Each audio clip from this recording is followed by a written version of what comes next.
psychopath. He's a psychopathic killer. There's no connection to the lives of these people. There's no rational motive that you could speak about, or classic motive like money, jealousy, or anything like that.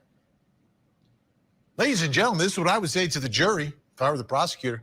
This is a case, I mean, we could try to get inside his mind, but it's a dangerous place.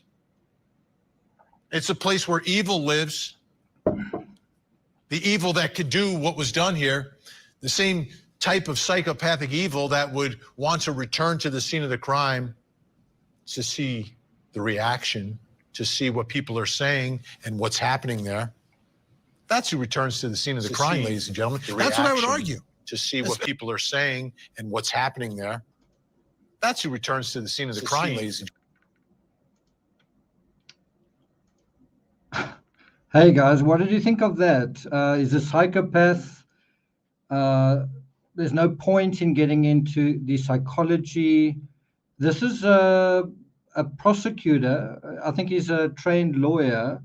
And a lot of people really like this guy. And I think a lot of people agree with him. Often people come to my channel saying exactly this.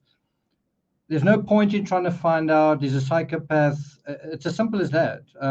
That is what it is, right? And this is an intelligent commentator saying this.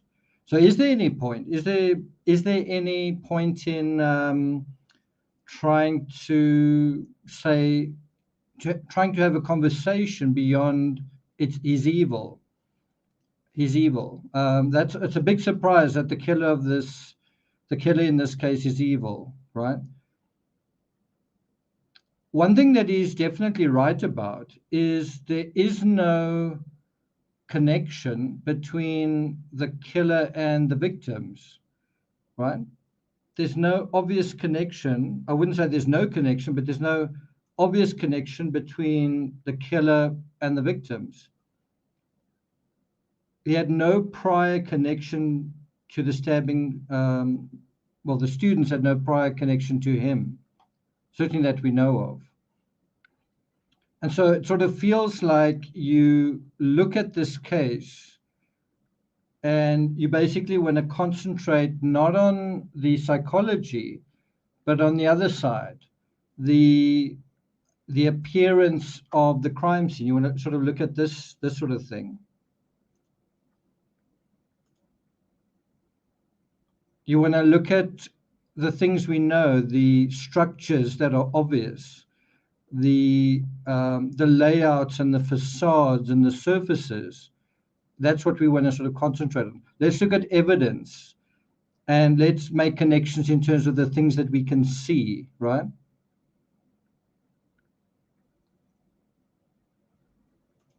But what does that actually tell us about the true crime community? And that's why I put it in the poll. We may be quite good at piecing pieces of the evidence puzzle together. We might be quite good at that. We might be quite good at things like cell phone data and DNA, in terms of following that narrative, right? Cell phones, cameras, DNA, maps, all the obvious stuff, right? Do you agree we're quite good at the obvious stuff? We're good at looking at, and that actually should be shoe print, right? Shoe print inside crime scene. We're quite good at the things that you can kind of obviously see. There's a shoe print. Is it Brian's? It's got the same sort of configuration, right?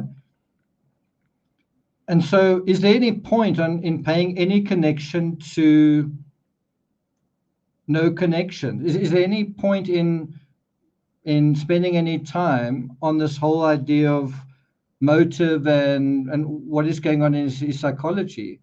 It's not clear, it's not obvious, so why not rather spend time on the things that are obvious, right? No one knew this guy at all. He had no connection to the students. That's the same as that, right?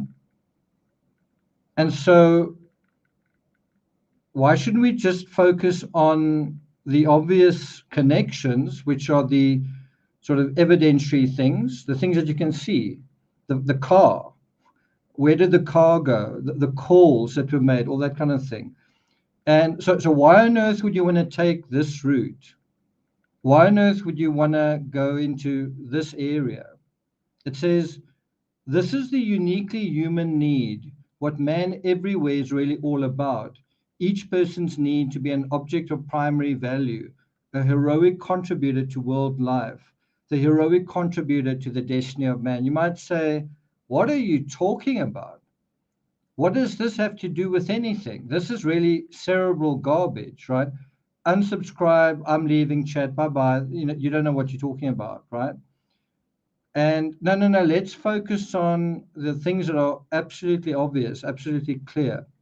Let's go back to what the commentator from Court TV said. Let's just play that again in the context of, do we really want to go into the psychology, that difficult, troubling, dark, disturbing area? Do we really want to go there? Do we really want to confront some of those demons, right? Do you want to confront someone else's demons? Do we really want to do that? Do we? That you could speak about or classic motive like money, jealousy, or anything like that. Ladies and gentlemen, this is what I would say to the jury if I were the prosecutor. This is a case, I mean, we could try to get inside his mind, but it's a dangerous place. We could try to get into his mind, but should we? It's a dangerous place. We are here to try and figure out true crime, but not to figure out the mind of the criminal. We're just here to figure out the stuff that he left behind. We don't really want to figure out the mind of the criminal. That's a little bit difficult. It's a place where evil lives. The evil that could do what was done here, the same type of psychopathic evil that would want to return to the scene of the crime. And so you could say that's 100% true, except isn't that true of every single criminal? It was evil and they did something evil. Well, how does that then tell us anything new about every case that we deal with? In other words, you could basically give a blanket statement. Evil happened, the person was evil, what else do you need to know? The details, they drove that kind of car and they used this kind of phone or something like that. Are those the details we're interested in? Aren't we interested in why? Aren't we interested in why did this person actually do this? Or is evil a sufficient enough explanation?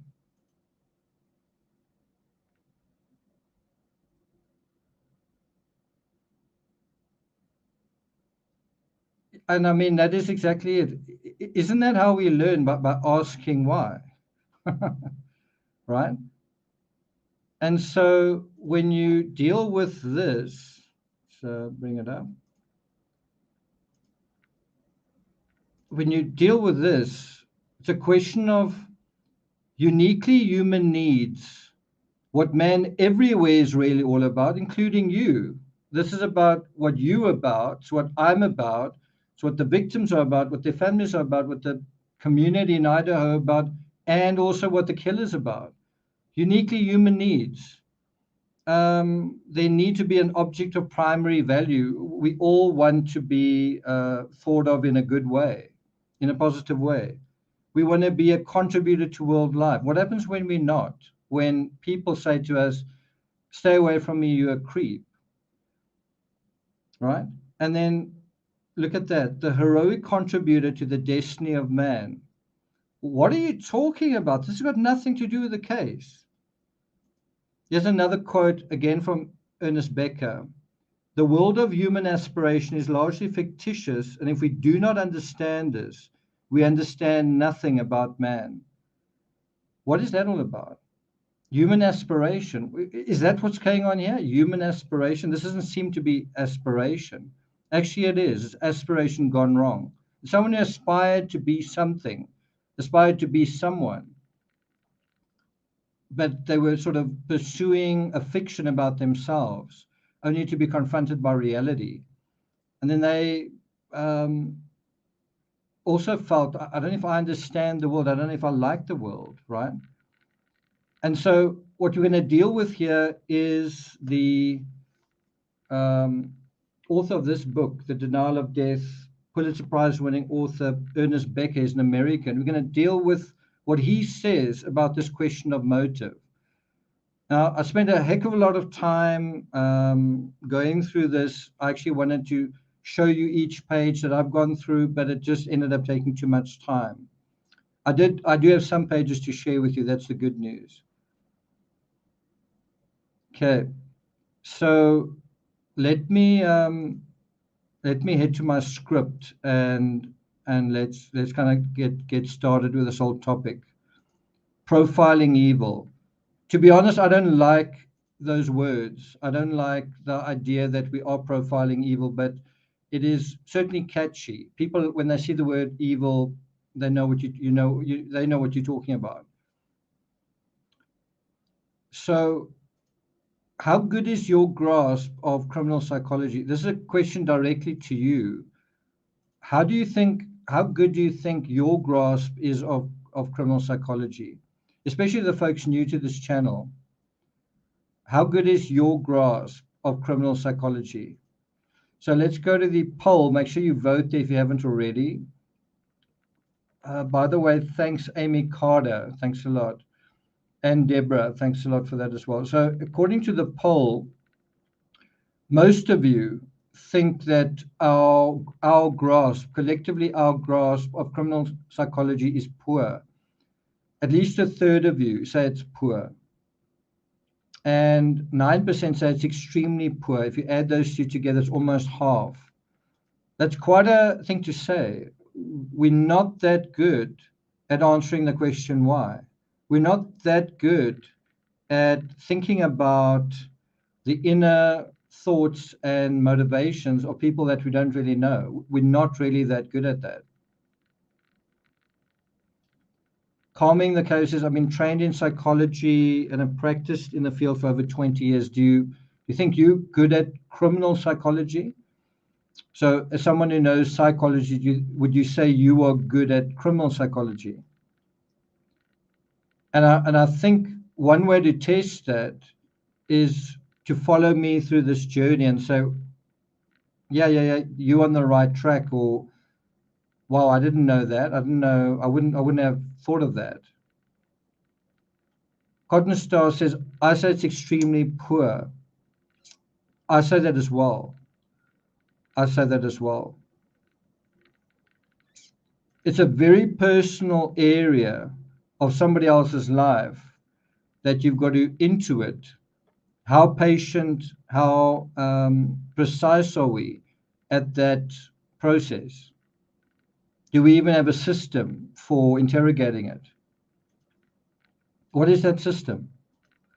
So someone recently made a comment that Brian Koberger's Tupper Talk post on that forum, and I've just begun to peel away at that, but someone said, you know what, that is a far better source for his psychology than anything anyone has to say about him. In other words, exactly what I'm doing now. Dude, you need to remain silent. Let Brian's words speak for themselves, right? There's nothing that we can say that can really hold a candle to that sort of thing, right? That's simply not true. Although his writings are an excellent glimpse into the inner workings of his thought process, the who, the who that we are is substantially a product of who we were. Although that's true, although you can say who Brian was is substantially a product of who he became. That's true.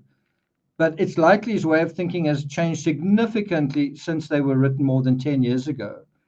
It's likely that he as a person, his process, his attitude to many, many things have changed drastically. I mean, didn't you change drastically across the arc of age 18 to 28?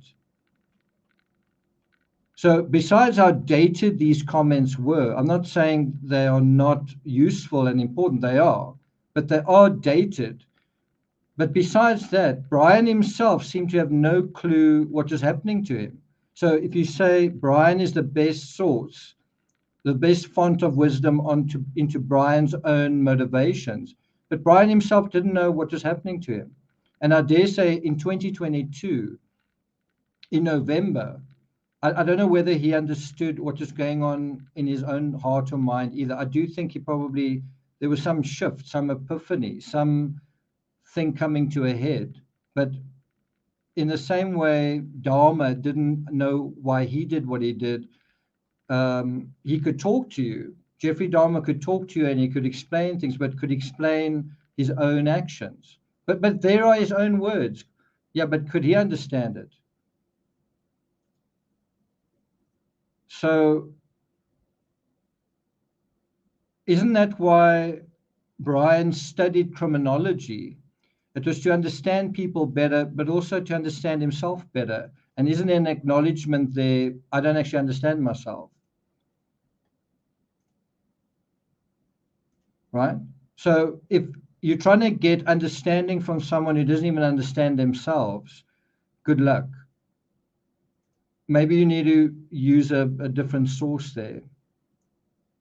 So Sarah says, I'm a psych nurse. I think there's a hesitancy to focus on criminal psychology because we worry about labeling our patients or grouping those.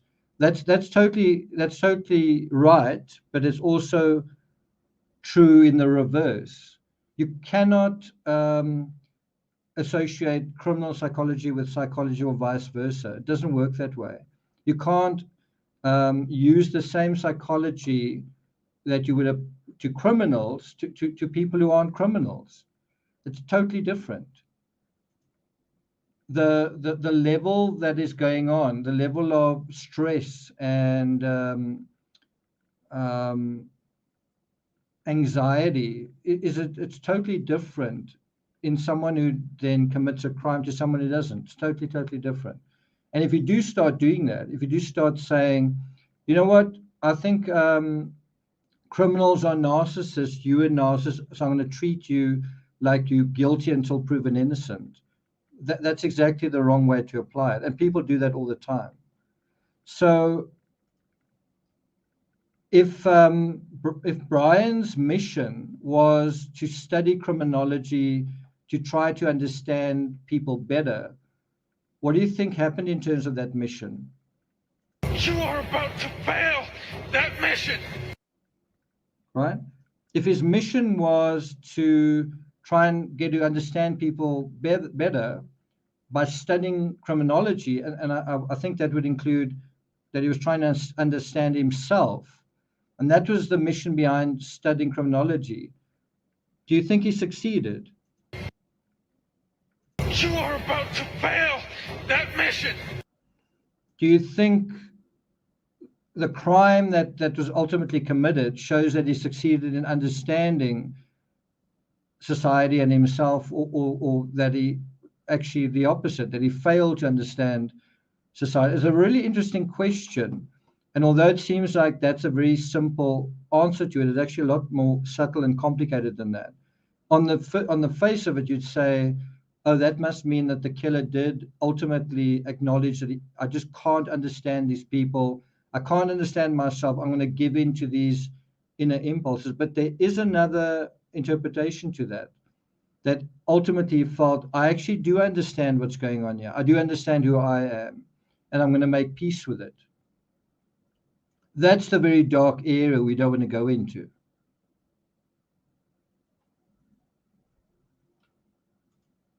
That's the dark area we don't want to go into. And you can imagine he thought the same thing. You are about to fail that mission. This whole thing of you are supposed to be here to do good, to catch criminals. Wasn't there an acknowledgement that, you know what? No, I'm not going to do that anymore. That was my mission. I'm changing my mission. What led to that? Where did that come from? Did he crack or snap in the last days or weeks? Did someone say something to him he didn't like and then just snapped? Is that what we're talking about here? Or are we talking about something much, much deeper and more vast in terms of human psychology? Are we talking about human aspiration that went awry, a good thing that got twisted and sort of warped, something that started out good but turned out bad, just like Darth Vader? So is it really a problem to be going into the cerebral space and saying, should we talk about human needs? Should we talk about primary value? Should we talk about someone trying to be a hero and contributing to the destiny of man? And that actually ends up leading to an unspeakable horror. I want to contribute as a hero to the destiny of man. I want to do a good thing. And that ostensibly good intention leads to the most evil outcome that you can almost think about. But then do you say it's just evil, or is there a process going on there?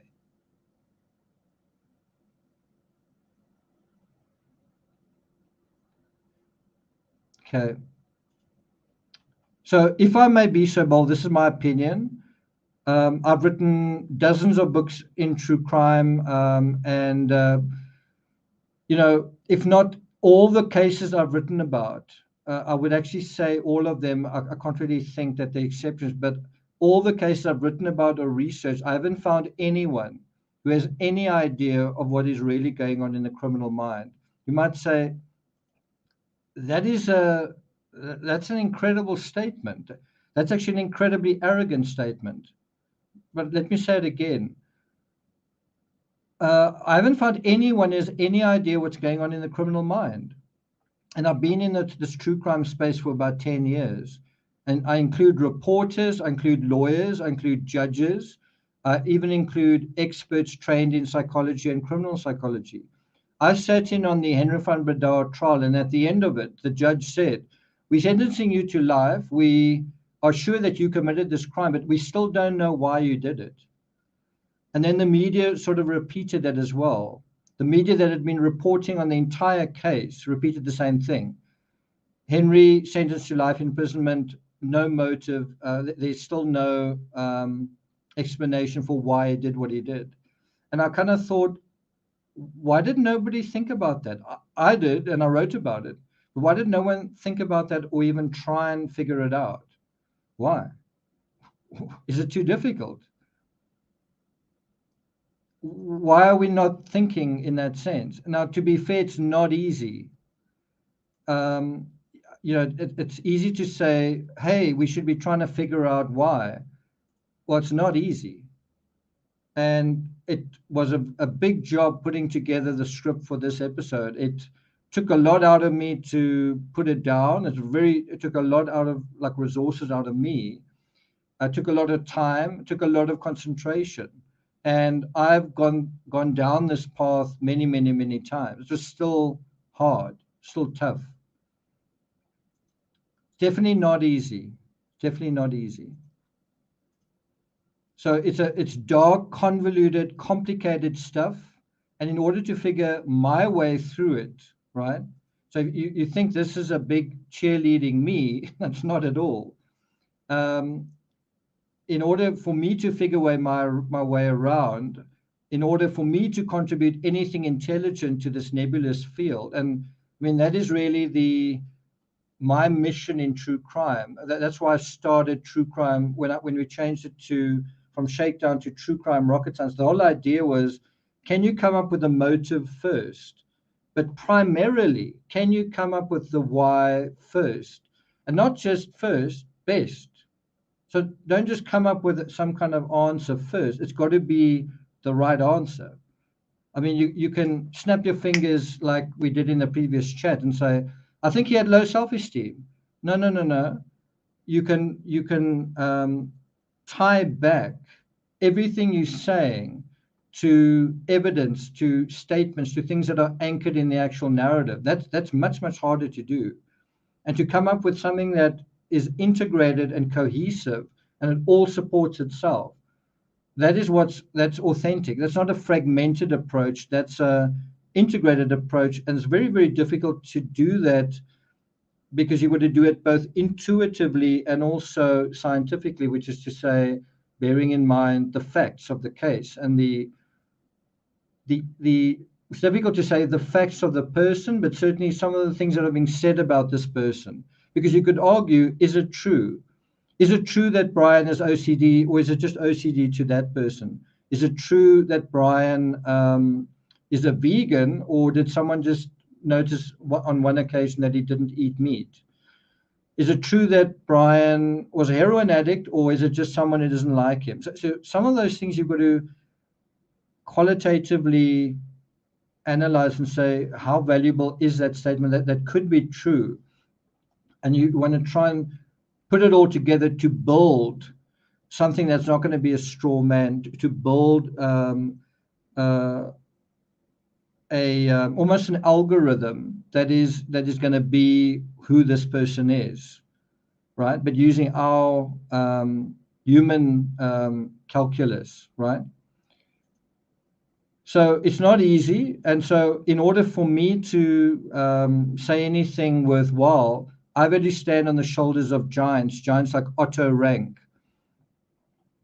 And the very first thing I'm going to quote when we go into the meat and potatoes of the psychology is Otto Rank, right? So I'm not just name dropping. So I don't know if you can see this page.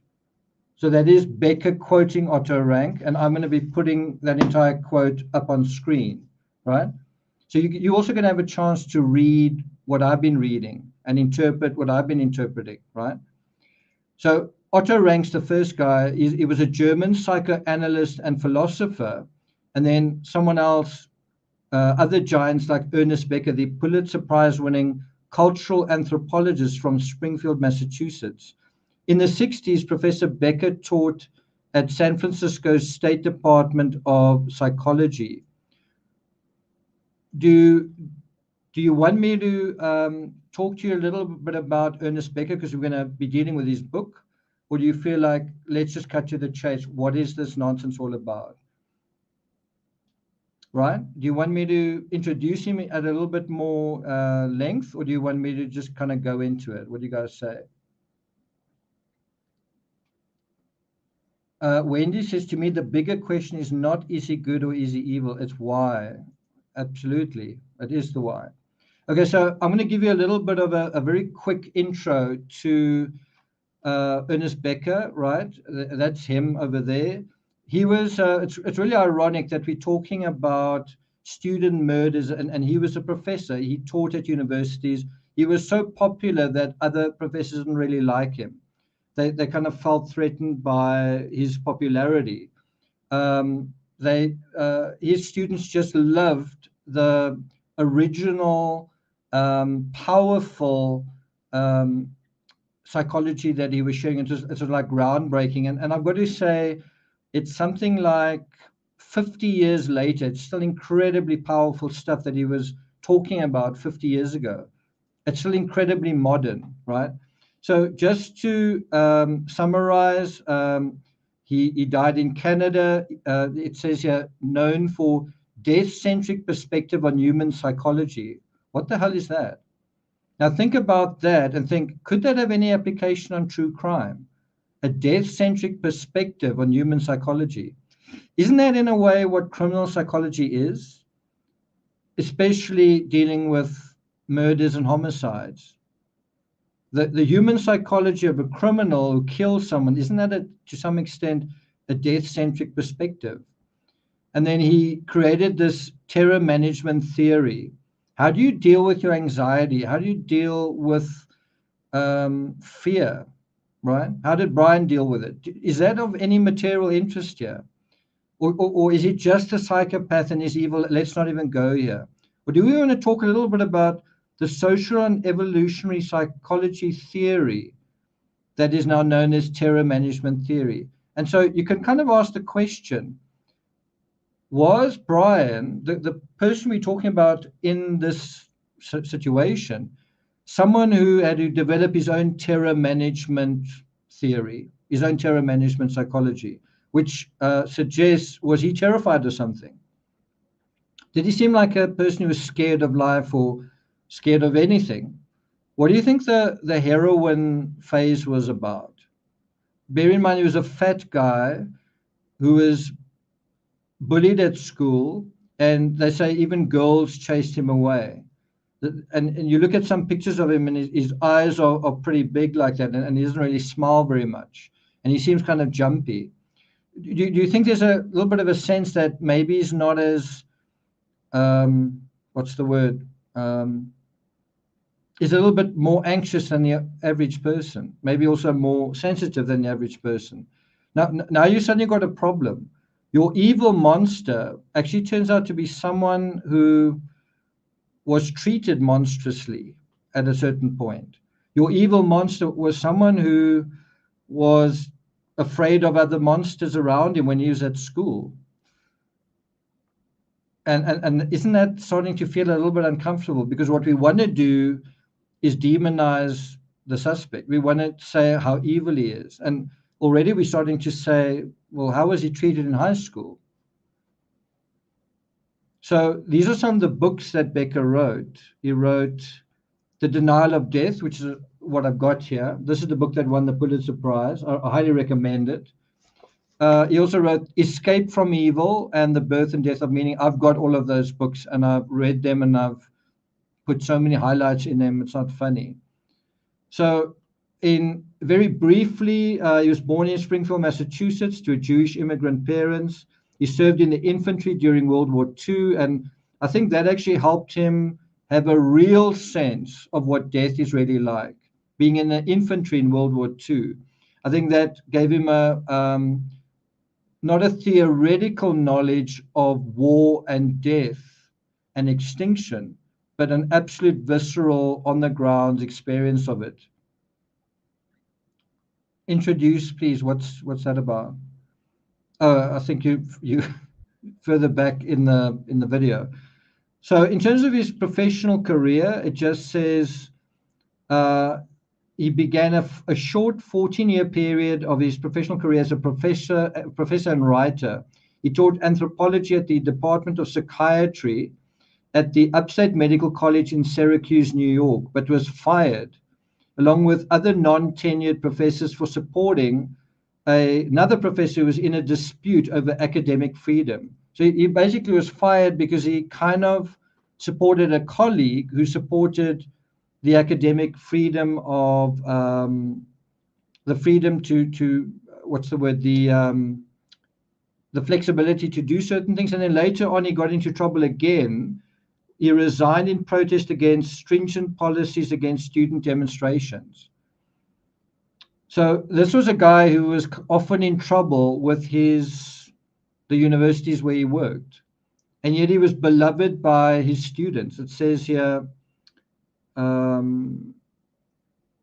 thousands of students petitioned to keep Becker at the school and even offered to pay his salary. How often have you seen that? Right? So we are talking about quite a special human being, and you're going to see that it's very hard not to read his work and to feel a sense of gratitude, a sense of awe at his, really at his intelligence. So even though thousands of students petitioned to keep him, it didn't succeed. And so he then went to San Francisco State Department of Psychology until January 1969. So all of this was going on in the 60s. Vietnam War, drugs, sex, drugs, and rock and roll, all that kind of thing. And then he also worked as a professor in British Columbia. And it was at the end of that he wrote the Pulitzer Prize-winning work, The Denial of Death, in 1973, 1974. And I must say, I've read that book over and over again, and it's just so dense with meaning. It's quite an incredible book. And then he won the Pulitzer Prize for that. And he wrote this book 2 years after I was born, which is pretty incredible to think. And then he says here, this is also why he was so unpopular. His insistence on interdisciplinary work, along with the fact that students flocked to his lectures, were marked by a high level of theatricality, and it did not endear him to many of his colleagues, referring to his insistence on the importance of symbolism. And I keep trying to do the same thing. I did that even before we knew the killer was here, in this case. The importance symbolism plays in the human animal. He wrote, I've tried to correct bias by showing how deep theatrical superficialities really go. What does that mean? Are there deep theatrical superficialities in this case? Was this crime in effect theater? And then basically says here, in terms of his ideas and concepts, it says, during the final decade of his life, he used the ideas and concepts from many different writers and thinkers to write his books and teach his classes. In a way, I kind of do the same thing. When I write my books, I refer to many, many, many sources. Anyway, he says, Becker draws on the works of Kierkegaard, Freud, Reich, Brown, Erich Fromm, Hegel, I think, and Otto Rank, especially Otto Rank. Okay. And then I'm not going to go into all of these books. You can kind of read this in your own time, but it's about deconstructing our illusions. How do simple-minded apes, in his words, navigate a world of symbols and illusions? He talks about transactional thinking, mental health. He says, much of the evil in the world, there's evil, was a consequence of a need to deny death. Denial is a necessary component of the functioning of the world. And then it talks about his legacy. He talks here about explaining such diverse human phenomena as self-esteem, prejudice, and religion. Becker's views on the cultural influence of death anxiety turned into scientific theory. And that's basically, it's actually quite a short Wikipedia post. And so let me ask you, do you think this is the right guy to speculate on Brian Koberger? Do you think we're going to get anything out of this guy in terms of the psychology of someone who was born more than 60 years later?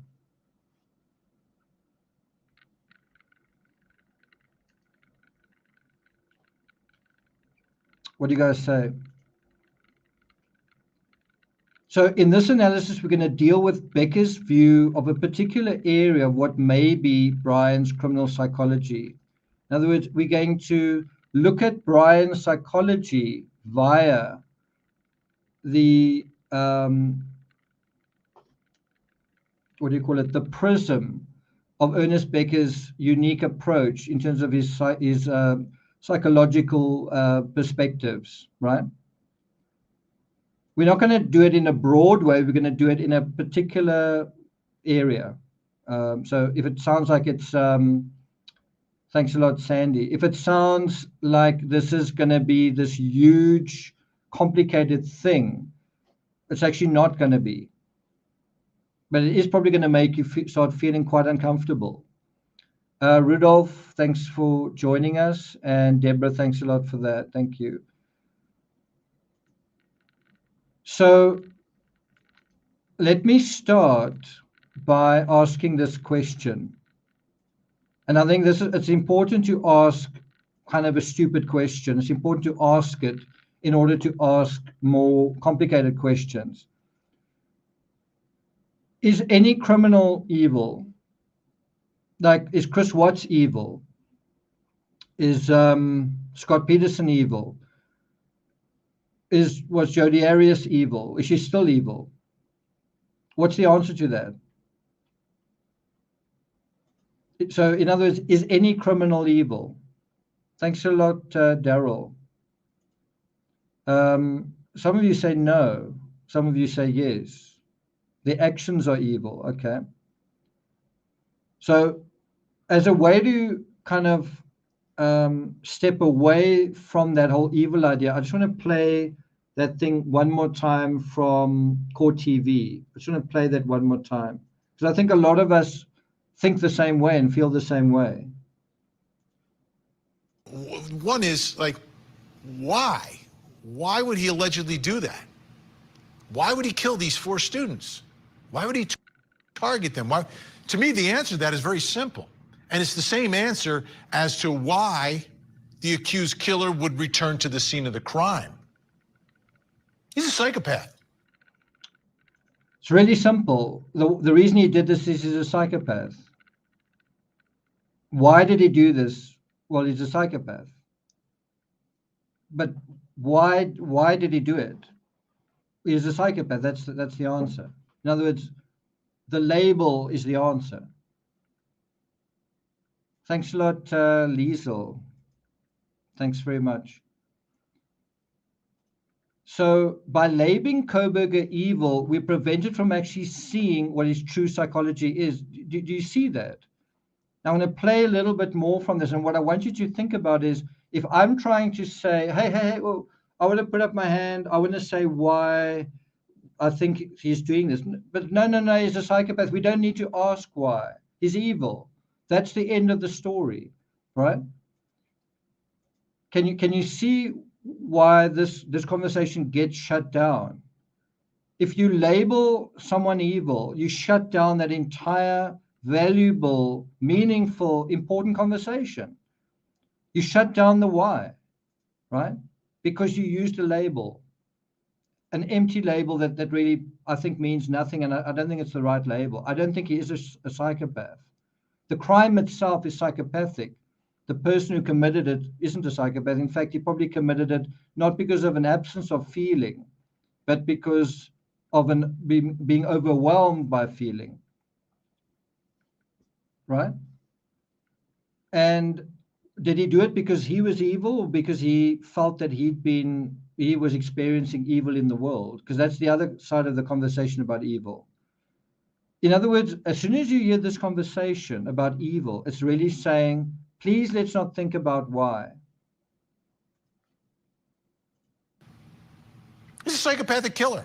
There's no connection to the lives of these people. There's no rational motive that you could speak about, or classic motive like money, jealousy, or anything like that.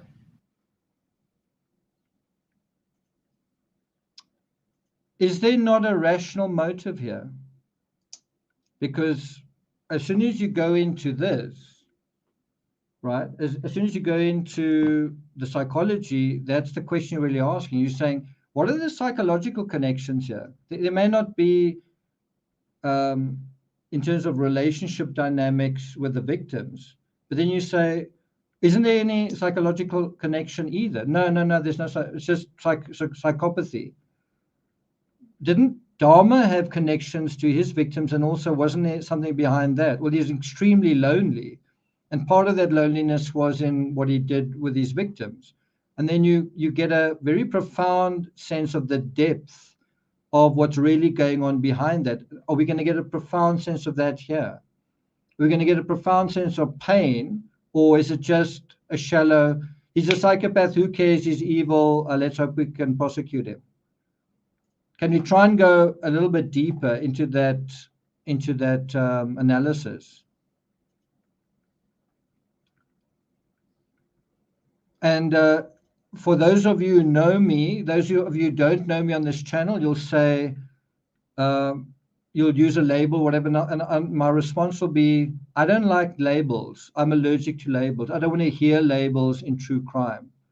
Even when they are correct, it's not very helpful, because it prevents you from doing the hard work.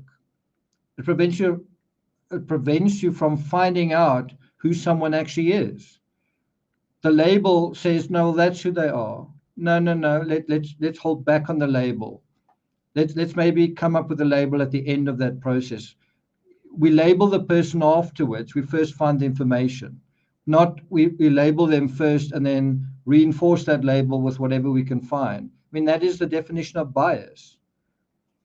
So saying any criminal is evil it's about as insightful as saying Kohberger is human or a man. Obviously he is, but what is his psychology? Obviously what he did was evil. What is his psychology? That's the not obvious question. It is a difficult question. Can we answer it? What was in his nature that makes him unique in some way among evil men? So if he's evil, okay, but what is unique about his evilness?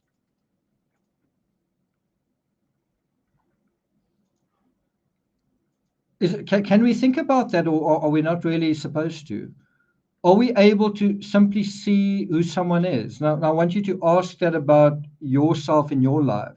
When you meet a person, are you a quick judge of character? Let me ask you that again. Are you able to see who someone is? And whatever your answer is, the next question is, how quickly do you label someone? Because if you label someone, you're not trying to see who someone is. Do you want to be labeled? Is someone going to see who you are if that's the case? And so, built on the analysis we've already done, what sort of personality are we obviously dealing with? When I say that, I mean, we've already done some analysis where we've looked at Brian's own words. So we're not doing this in a vacuum. We're not saying that that means nothing. We're saying, where can we take that stuff and also link it up to the stuff of the present? In other words, we don't construct a psychology only based on Brian from 10 years ago. Equally, we don't only construct a psychology from Brian from a couple of weeks ago. The question is, can we tie together both Brians, and can we kind of create a golden thread, not one that we conjure, but one that was there all along? Can we actually find our way to it that connects the Brian that we sort of know in the past to the Brian that we sort of know in the present? And then is that going to help us to sort of know him a little bit better than a psychopath, better than a label? Thanks a lot for that. Appreciate it. And so, I mean, what we're doing now is basically the, what's the word? It's the mission statement of this channel, which is think critically and be curious, right? Think critically and be curious, use the scout mindset. But in the area of psychology, is that so hard to do? Can we be curious about someone's psychology, criminal psychology? And can we be curious about who they are? It's going to take a while, but can we do that? Can we be curious about that area as well? Or are you not qualified to do that? So rather don't do that. You're not qualified to do that. Leave that to the experts. Wait for the trial. I've sat in a lot of trials. I've sat in a lot of trial days, only to come to the end where they say, well, we find you guilty, but we can't really say why you did what you did.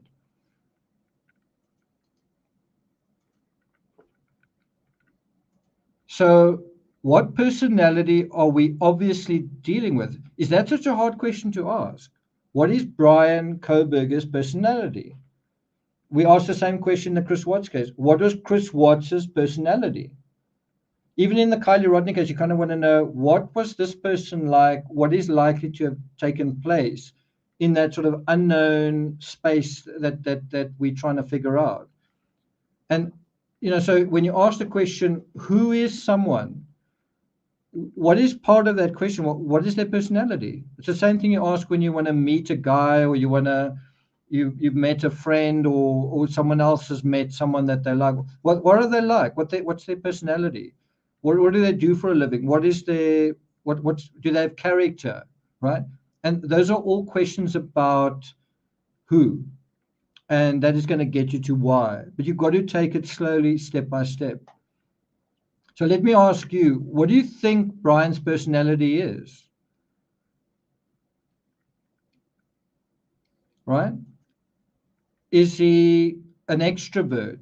And there's some indications that he is. He talks in class, and I mean, for someone to be sort of a lecturer, but there are also some indications that he isn't. So which one is it? Is he an extrovert or an introvert? If someone's a stalker, is he an extrovert or an introvert? Or is an introvert who wishes he could be more extroverted? Think about the whole stalker thing. An extrovert is someone who you would imagine attends these parties. the person who sits in his car watching what's going on there. So Anne says, I wonder how the heroin affected his brain long term. And that is a fantastic question. I mean, think about, you aspired to something once upon a time when you were younger, and you had these illusions, and you wanted to make the world a better place. And eventually your own, what's the word? Your own entropy overcame you. Isn't that the case? You overcame the darkness of your life. You ventured towards the light. But somehow the darkness crept back and sort of overcame you. Doesn't it feel a little bit like that, yeah?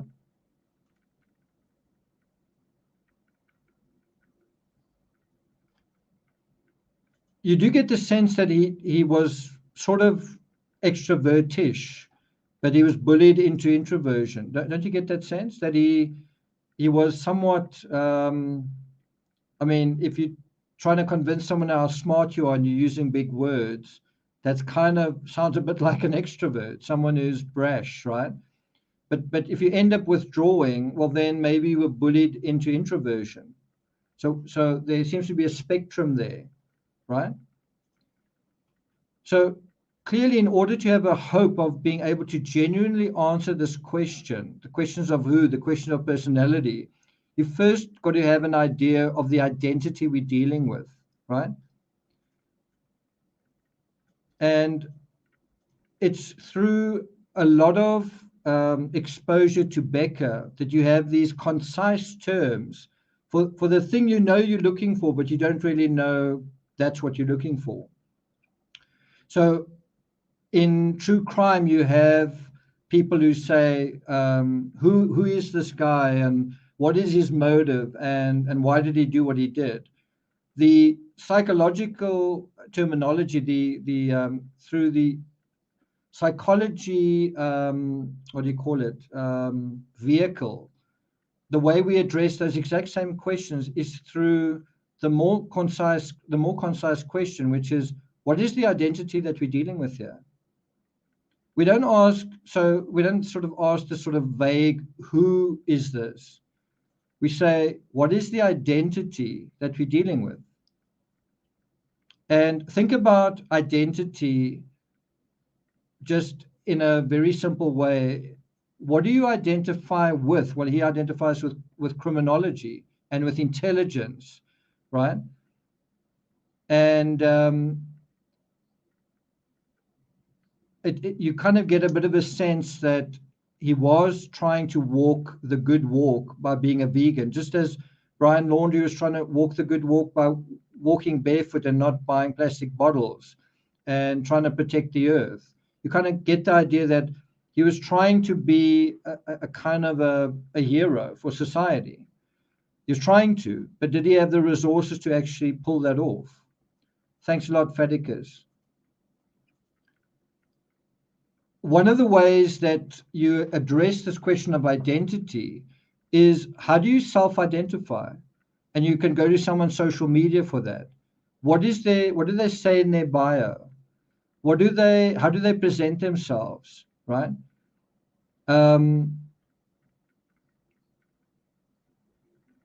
Identity is sometimes different to the way that you perceive someone, right? You may perceive me in a certain way, but my identity may be totally different. And you may not like me because you don't know what my identity is. You may not know what I'm actually, who I am, or what I'm trying to do, or what my journey is. You might say, he just seems so full of himself, or whatever it is, right? And in the same way with a criminal, you may see what you think you're seeing on the surface, but actually the identity is a totally separate being, right? And so identity is the thing that you want to get to. Who does he say he is, but also who is he? Using these surgical instruments, these psychological, using psychological surgery. So in order to figure out his identity, we need to draw from a reservoir of psychologies. Is that clear? We're not just drawing on Freud or Kierkegaard or rank or this one or that one. We're not even drawing only on Becker. We're drawing on Becker, who's drawing on all of them. And we're not also drawing on one thing about one thing. It's not narrow. It's interdisciplinary, right? And to some extent, it's scientific, and to some extent, it's intuitive. And you're only going to know if it works if, how can I put it?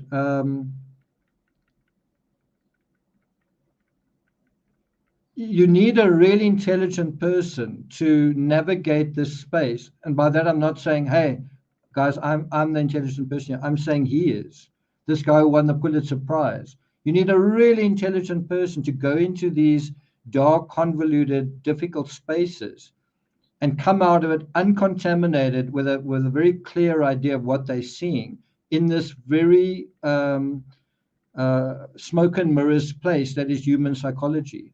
And so Ernest Becker is that guide, is that navigator. And you're going to see in a moment just why I say that. Don't take my word for it. You're going to see it for yourself. So the third thing, so we're going to draw from a reservoir of psychologies. We're going to go via trying to figure out the identity. And the third thing is, since we are dealing with a criminal, we want to intertextualize their psychology, right?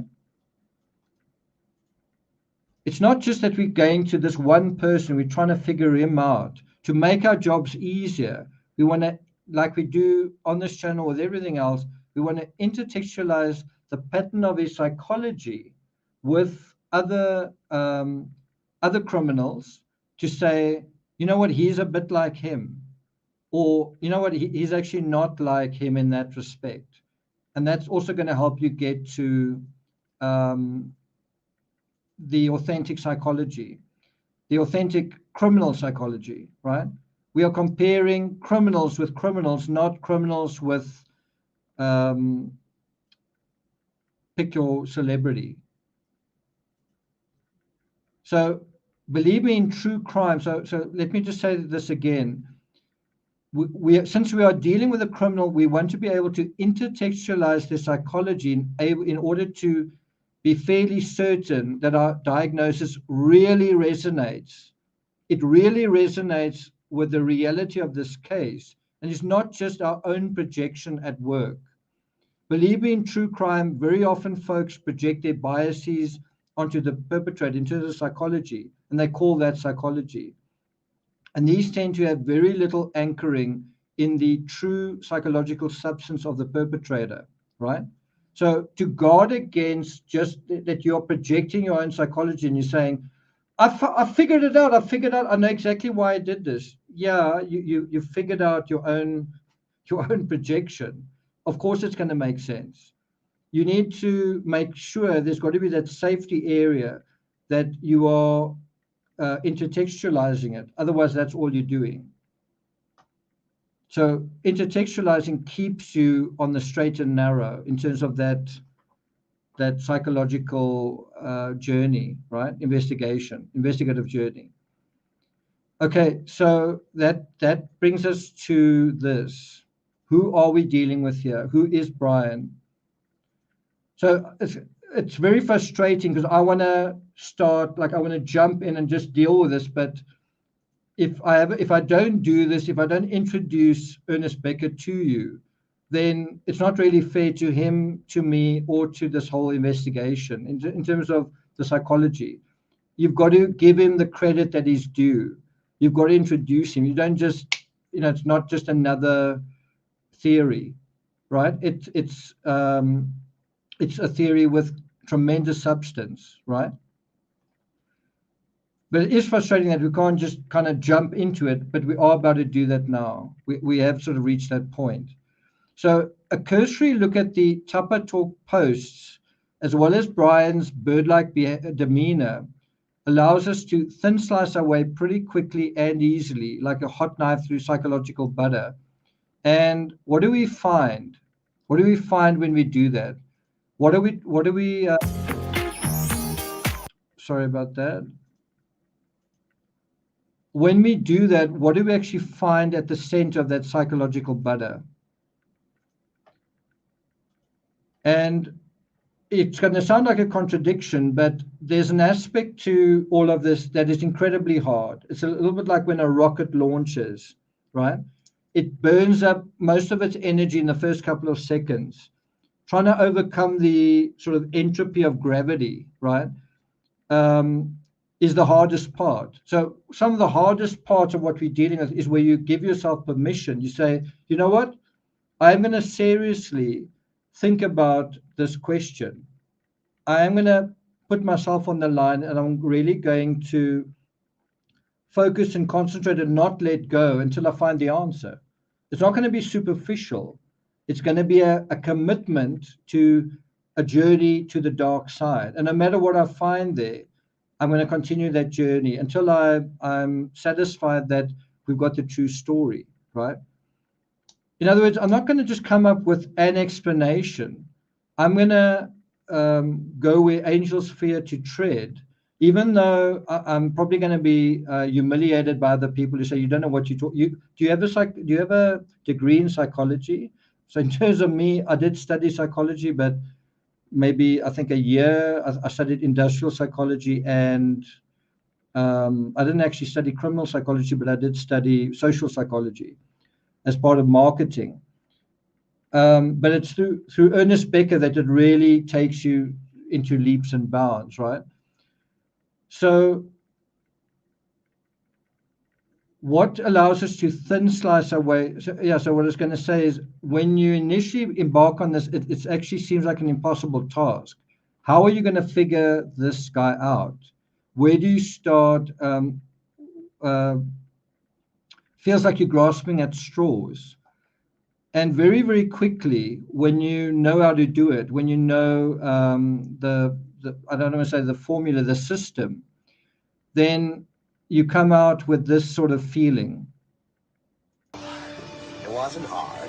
See, madness, as you know, is like gravity. All it takes is a little push. So what you start to realize is there are psychological systems at work, psychological conveyors at work, some of which are intuitive to you and some of which are not. But as you start to move along them, it does get easier. Just as a rocket launching up starts to go faster and faster, and gravity's hold over it gets less and less. So the psychology builds up faster and faster and faster, right? So the thing that we're going to be navigating is this one thing, neurosis. So has anyone mentioned this word, as far as you know, in any of the discussions around Brian Koberger? Any of the discussions around the Idaho student murders? Have you seen this word before? Yeah, so exactly what pushed him? Are you seeing this word for the first time? Right? Welcome, Lindsay. Welcome. Raven says, I have. Where have you seen it, Raven?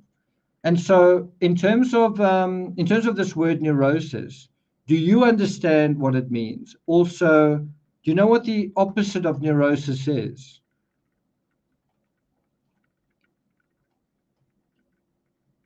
Sleuth and Sandal says neurotic does come up. So do you agree that neurotic is, it feels like it might be a step in the right direction? Do you agree with that?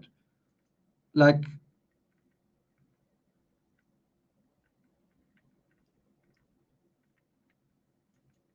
someone says, isn't OCD a neurosis? Overthinker. Okay, so without Googling it, right? So someone says the opposite of, so the Songbird says, I'm neurotic. Well, you're not alone. I'm also quite neurotic. The bad news is all of us are neurotic. The question is, how neurotic are you, and how far advanced is your neurosis? And you're going to start making some uncomfortable discoveries even with, if you're a really balanced person, you're going to be making some uncomfortable discoveries. I did, as we move into the darkness, right? And this has not got anything to do with evil. This has got to do with the well-worn path of really psychological theory. It's well-worn. It's not new. The word neurosis is a really old word. When last did you see someone or hear someone being described as neurotic? When last did you use that? It's kind of an old thing.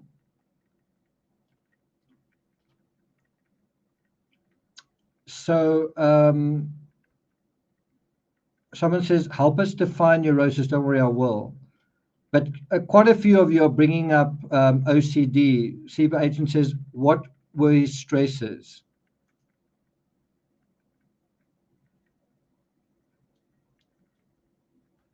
Okay. Well, we're about to demystify all of that.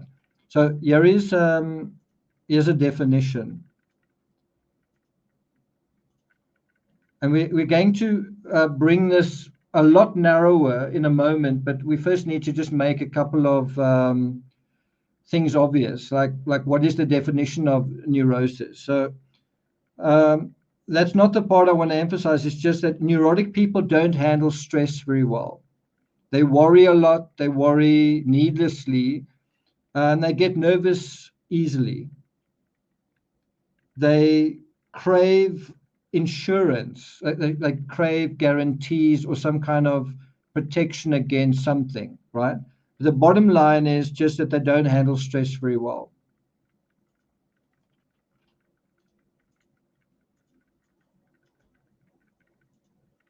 It says here, and I did play kind of a clip of that a moment ago, madness is a lot like gravity. All it takes is a little push.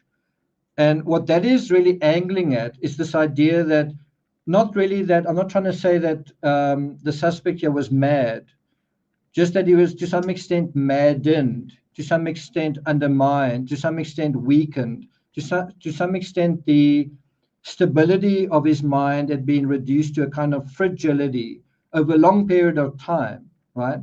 And so all that you need at the end of that period is a little push, not a big push, not a big elaborate event taking place, not a big scene or something like that, just a little push, right? So what is a neurotic person?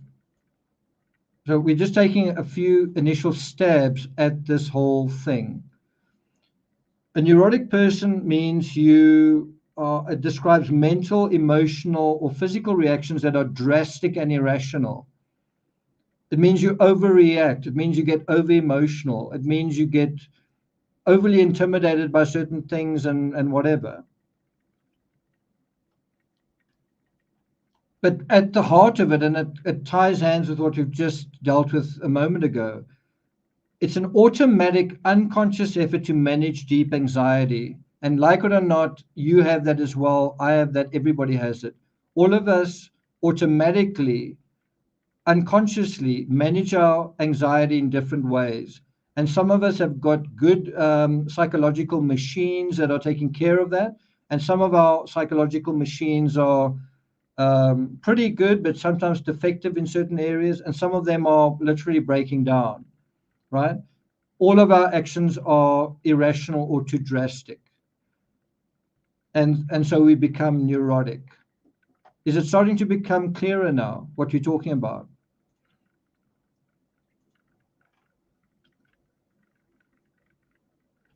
So now we are coming down to the level of Becker. I hope I provided the right amount of laying it all out. I hope it's been appropriate. So what does Becker say about neurotics?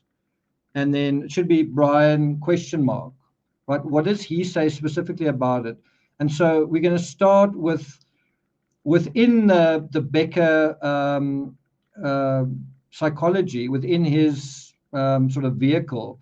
We're going to start with the macro approach, and then we're going to bring it much, much more micro to Brian and to his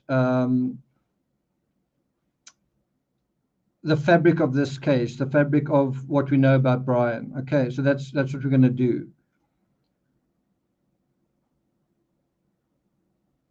So I just want to bring up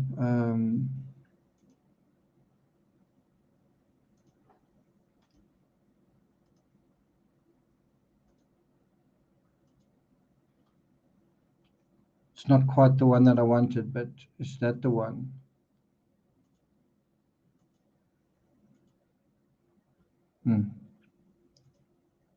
Okay, well, let me read what it says there.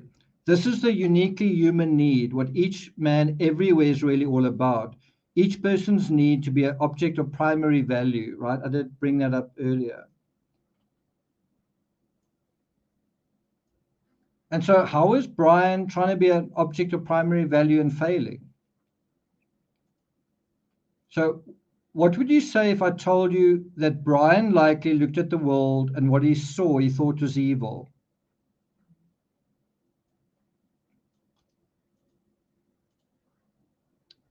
Lisa, wow, welcome, Lisa. Good to have you here.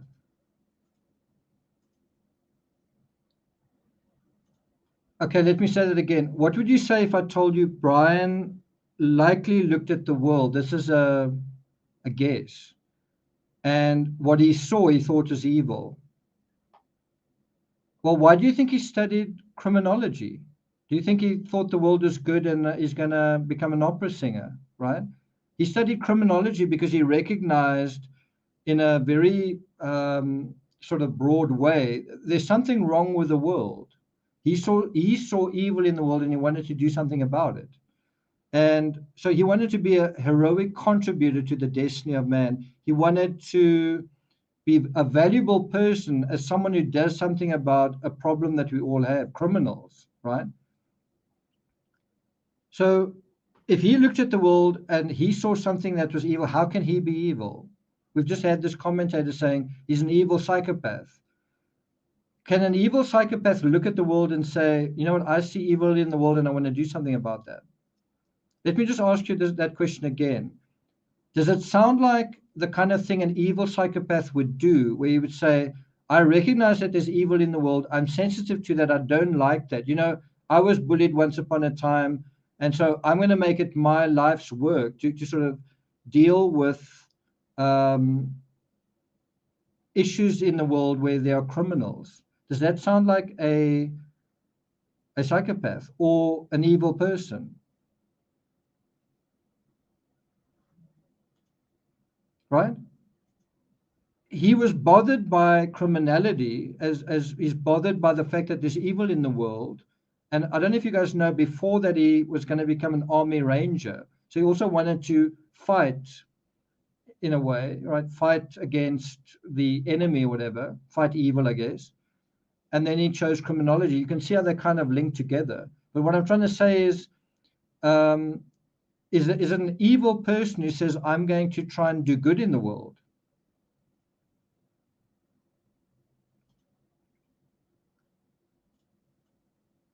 And so if he did say, if he looked at the world and he thought it was evil, was he wrong?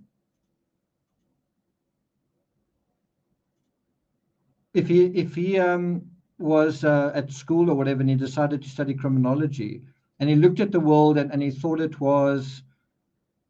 he saw evil in the world, was he wrong? Was he wrong about that? I mean, think about what we're dealing with. We're dealing with people who, within criminology, are dealing with the criminals, serial killers and so on of the world. Aren't they serial killers? Yeah, so you could tell right from wrong.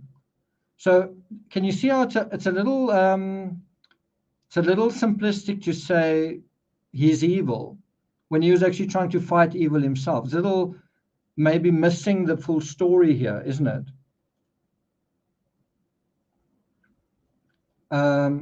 Thanks, Shavi. Shavi says it's necessary to know the reason. Yeah. And you know what? Why it's also necessary, beyond the voyeurism and beyond whatever, by finding out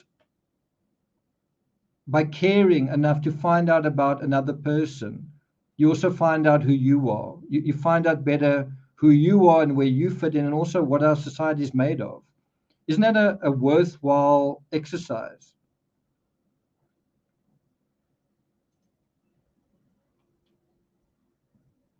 So I put up this other one. The world of human aspiration is mostly fictitious. So what that really means is we're dealing with symbolic constructs. So certain things may have symbolic significance to me, tremendous symbolic significance to me. But if you don't know me, then it means absolutely nothing to you. So if I talk about peaches and scouts, you'll be like, what is he talking about? I actually don't even like how peaches taste, kind of thing, right? Meanwhile, actually, if you know the story behind that, you know where that comes from. The same thing applies to him. What are his symbolic constructs? What is guiding his psychology? And it's not something real. It's not a shoe print or a car. It's something that's going on in his mind. What's guiding that? Well, to some extent, the symbolism, the symbols of what you think of good and evil. What's the most basic version of that? Crime, evil, crime.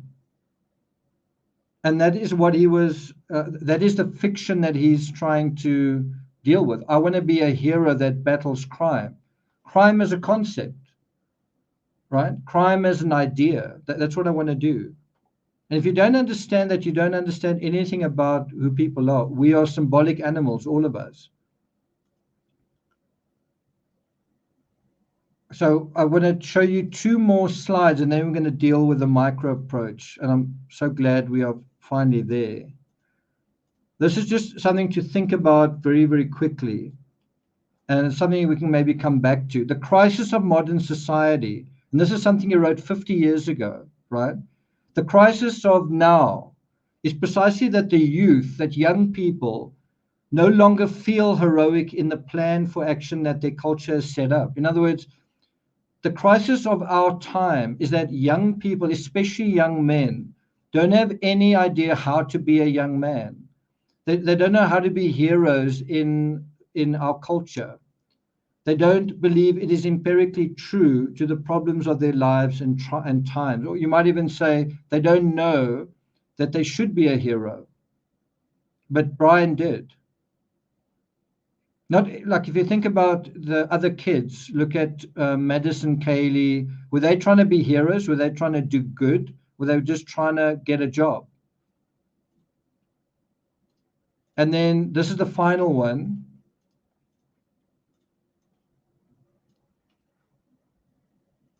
People create the reality they need in order to discover themselves. And so ask yourself, in terms of this, is that what Brian did?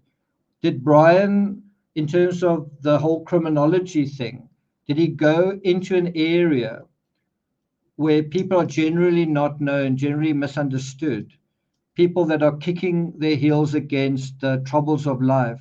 And part of that was, I want to catch those criminals, but I also want to understand the world. I also want to understand myself, right? I want to discover myself through this journey into criminology. I'm going to get my PhD in criminology, but part of that is I want to find out what's going on with me. So he creates a reality that he needs in order to discover himself. What about the crime itself as exactly that? Creating the reality of the crime, premeditating the crime, to discover himself within the context of that, to discover a part of himself that hasn't been allowed to be acknowledged yet. And what was he doing at the time? Well, he was studying to have a PhD in criminology. Well, wasn't that his PhD? And did he, in a way, want recognition and to be almost respected for what he'd learned thus far? So can you see how you can apply some of these things that seem so cerebral in a very, very specific way? So very British says, I think he wasn't trying to discover himself. You don't think he was trying to discover himself at university? You don't think after 4 years of heroin addiction and becoming a vegan and studying his doctorate and being within the whole university situation and also stalking, he's sitting there by himself. You don't think he's trying to discover himself? Again, do you know what the opposite of neurosis is? It's self-realization, right? So if we are trying to make the case that Brian was neurotic and that was his curse, the opposite of neurosis is self-realization. The opposite of studying criminology is committing a crime. And so it wasn't self-realization his way within his symbolic psychology, his way out to becoming a hero in his own story. It's not proving to you he's a hero. It's proving to himself. To some extent on the stage of the investigation that would undoubtedly follow, but he's certainly not wanting to put up his hand saying, hey, I did it, recognize me. He knows within himself, because he's so used to that private journey, what he did. And anyway, we'll deal with that in a bit more detail. Well, that's interesting. Nothing he did was about self-discovery. Do you think him going to university he wasn't trying to learn anything? I've got to say, I disagree with that statement 100%. But I do agree that if he committed the crime, he'd given up on that process to some extent. In terms of the edifying aspect to that, I think he was expecting self-discovery on the other side, committing that crime. Literally, have I done enough in order to be found out? Anyway, that brings us to the micro approach, and I would really have liked to have started with it here. And probably in future, I won't need to introduce you guys to Becker because I've done it here. Okay, so the micro approach. And here I can actually share with you a couple of pages. This is where it really gets interesting, where we hear and where we can see Becker's words stand by themselves, right? So I'm gonna do the following. Let me bring myself back. I'm gonna put on my thinking cap, right? And I'm gonna put on my glasses. Okay, because I'm going to be reading from this actual book. And we are reading from chapter 9, The Present Outcome of Psychoanalysis, page 176 of Becker's book, right? And you guys might want to put on your thinking caps as well. So let's bring that back up. So as an introduction to his chapter, he writes the following. And this is now, we're going to start zeroing in on the possible psychology of Brian Kohberger, of possibly the suspect in this case.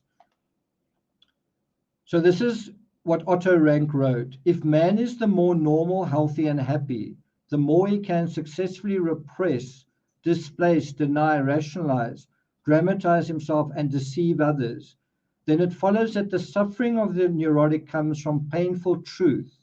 Say that again. The suffering from the neurotic comes from painful truth. It's the painful truth of my situation in the world. It's the painful truth of what the world is. Spiritually, the neurotic has been long since where psychoanalysis wants to bring him without being able to, namely at the point of seeing through the deception of the world of sense, the falsity of reality. He suffers not from all the pathological mechanisms which are psychically necessary for living and wholesome, but in the refusal of these mechanisms, which is just what robs him of the illusions important for living. He is much nearer to the actual truth psychologically than the others, and it is just that from which he suffers. In other words, what that is getting at is that it is kind of wise and intelligent to be neurotic. In other words, someone who's neurotic kind of knows what he's talking about, is nearer to the actual truth psychologically of the situation we are all in than everybody else. But he's biting off more than he can chew. He doesn't really know how to deal with all of this stuff, right? So what the neurotic eventually does, and the point he eventually finally reaches, is that he starts to see through the deception of the world of sense, right, of the rational world, what Rank calls the falsity of reality. And I think that that should be the falsity, the artifice, the inauthentic cultural reality of people. In other words, he sees people as a, how can I put it? What's going on there is largely artificial. So Shabi says most psych master's programs require self-evaluation. Not sure about criminology. Okay. Yeah, that is an interesting question. So what the neurotic eventually does is he sees through human falsity. In other words, he sees human evil. So think about the idea of tax. Just think of that idea by itself. You die a little each time you get up to go to work, but you're rewarded at least with income. At least you work, but you get some money for it. But then you get taxed on that income. And certainly where I am, your tax money might as well be thrown into a pit or burned. But anyway, you end up dying twice, 3 times if you consider actual death. You die working for your money, especially if you hate your job. You die when you give it away in terms of tax. And it's doubly bad when you feel like the tax doesn't actually pay for, maintaining electricity and roads and so on. And then you die after that as well. Look how much we work and how hard we end up working only to give that labor, that lived life to someone else. And so you see through that the falsity of society in a way. On the other hand, you might say, I pay tax and my taxes go to a good cause. It pays for someone's social security. Well, then that's a good thing.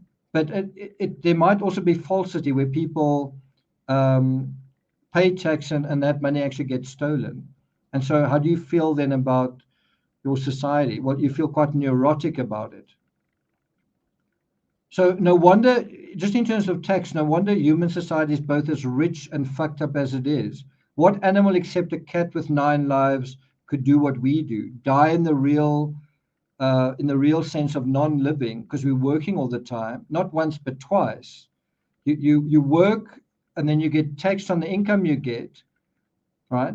You lose your life by working. The money you get as a reward for that, you get taxed on as well. And then do you still have enough life left after that to say, hey, that was worth it? That's the challenge. So what we're dealing with here is someone suffering from the refusal, which is to say the rejection of these mechanisms. In other words, in terms of this tax analogy, you're dealing with someone who would say, I don't want to pay tax. I refuse to be part of this mechanism. I don't believe in it. Society is false. And I think you had that in the Valo case. There was no father, someone who didn't really approve of the tax system. Right? Okay. So if you study criminology only to commit a crime, or you're on YouTube railing against dishonesty, lying, and manipulation, but you're dishonest and not telling the truth and manipulating, that's really what you're talking about. You're part of a mechanism, but you don't believe in it. You study criminology, but then you commit a crime. You on YouTube and you say people are I think you told a lie over there, but you also dishonest. Well, you're rejecting actually all of these mechanisms. You're kind of a hypocrite. The neurotic is much nearer to the actual truth psychologically than everybody else. Because of that, he suffers. His knowledge is a curse.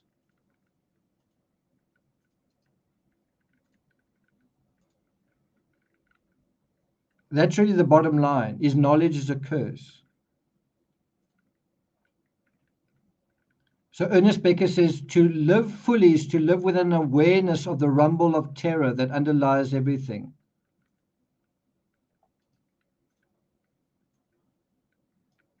Can you guys see that?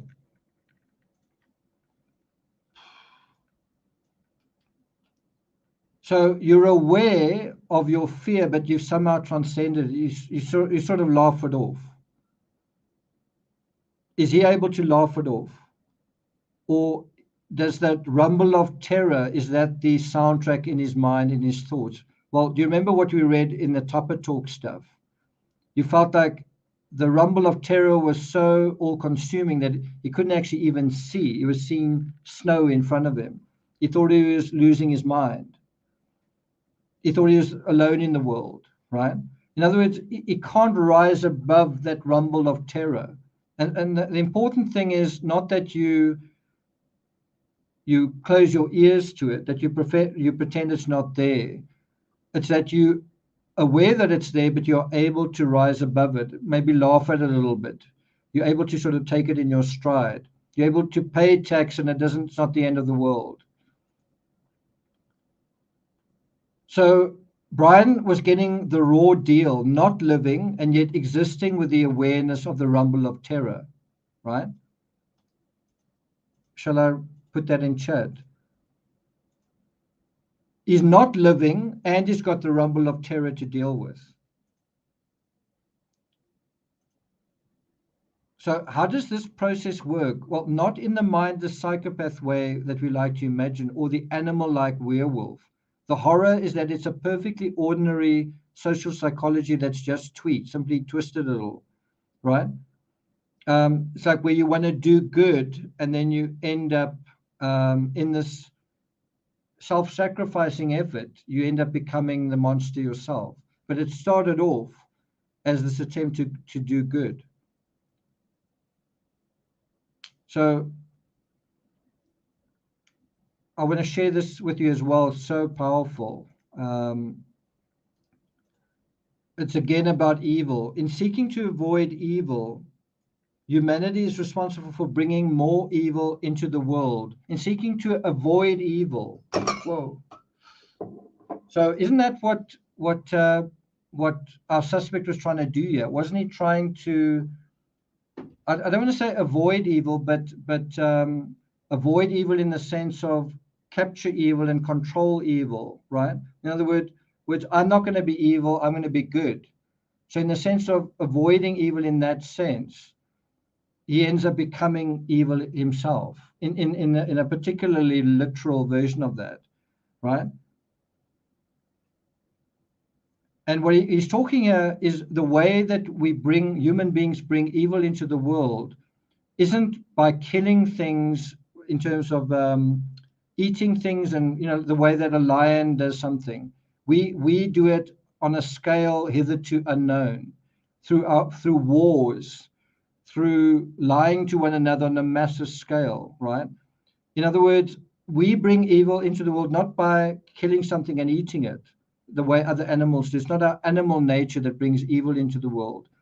It's our symbolic way of thinking that becomes distorted and then ultimately incredibly destructive. So what happens if you think this is a world worth saving and I want to catch the bad guys, to this is not a world worth saving, this is a world worth destroying? But you could only come to that psychology by having the original psychology and start losing faith in it. So think of how Brian's heroic journey started. He was going to understand society and save the world, right? Do you remember this? Remember that. His goal was just to change the world for the good around him. He wanted to do something that impacted people in a good way. That's what his high school friends said about him. That's how it started. So can we cross-reference Becker's analysis and can we triangulate his assessment in a way that resonates not just here and there, but all the way through, but dealing with the subject of neurosis, right? With our suspects with Brian's psychology. Let's see if we can.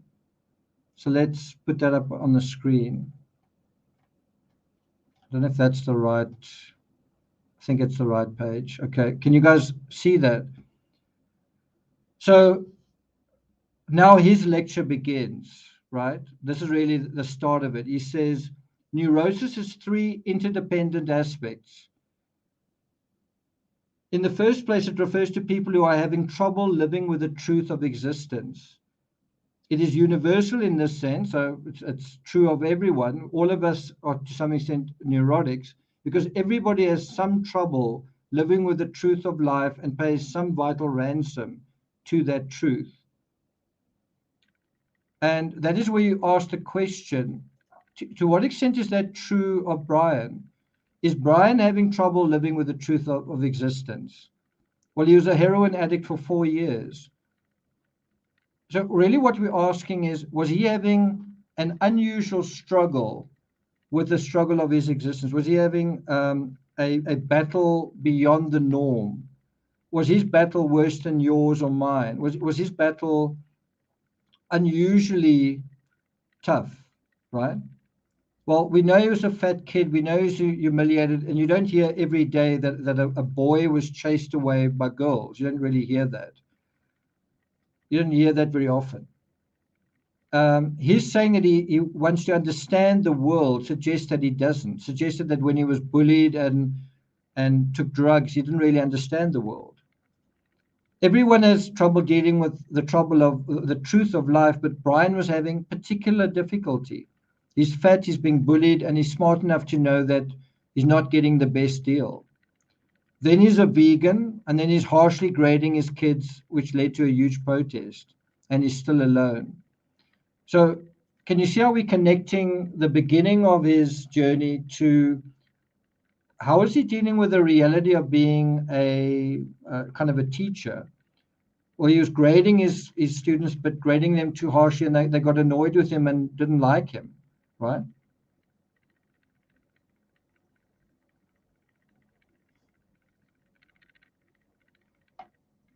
That's it.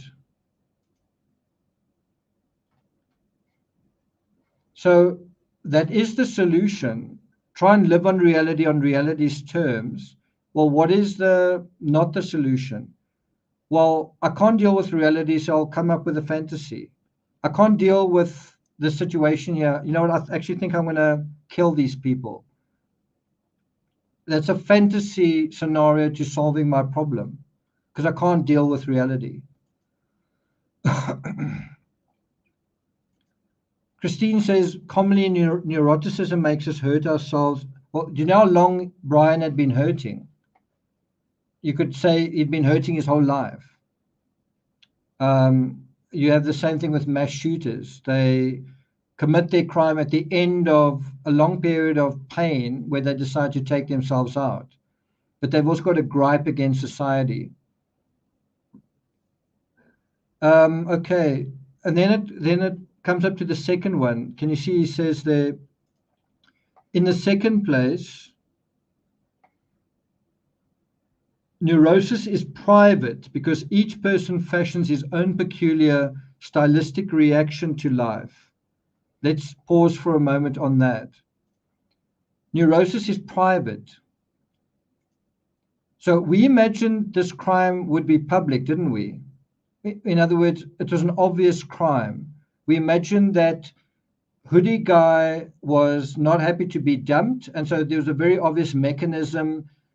Someone did something, one of the victims did something or didn't do something that night to lead to this crime. We thought it was a very public and obvious crime, right? We also, if it wasn't that, we thought, could it be that somebody else was in a relationship and that person had been strung along or whatever it was, and that person thought, we're going to live happily ever after, or we are going to, I don't know, have children together, whatever it was. And so we thought there was something obvious, something public. They had a public relationship and it was all clear, only to find out that wasn't the case. And so if you're not dealing with that, you're dealing with something that is very private, and that's exactly what we are dealing with. We're dealing with the private tragedy and horror of somebody, right? So let me say that again. We thought what happened, we thought that someone committed these stabbings, and they were operating in a spontaneous way because they were anchored in the lives of these girls, that they'd gone to the parties. They were driven by the real world and real time. And certainly they were driven by the real worlds of the victims, right? And now we're finding that that's not the case. Well, this is an explanation for that. That he was that we're dealing with a private battle, which is what neuroses is. And then this is confirmation of that. Finally, beyond both of these is perhaps the unique gift of Rank's work. Neurosis is also historical to a large extent because of all the traditional ideologies that disguised and absorbed it and have fallen away. So you might think he's talking in general terms, but think about it like this. Isn't there a history to Brian's neurosis, to Brian's private battle? Isn't there a long history going back not just one semester or two, or 1 or 2 years, but many years? It's a long history of someone it's a long neurotic history. You get that?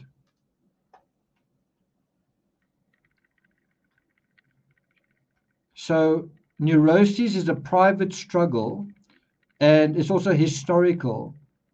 And so that's neurosis for you. It's like having an alien on board, and an alien that sits on your shoulder, and it's like a road that takes you right up to 112 to King Road. So through the course of studying crime, the suspect hasn't been able to find any ideology strong enough to contain it. He doesn't believe in the justice system ultimately, or does he? And look at how in tatters it has seemed to be of late. Now, this is how I kind of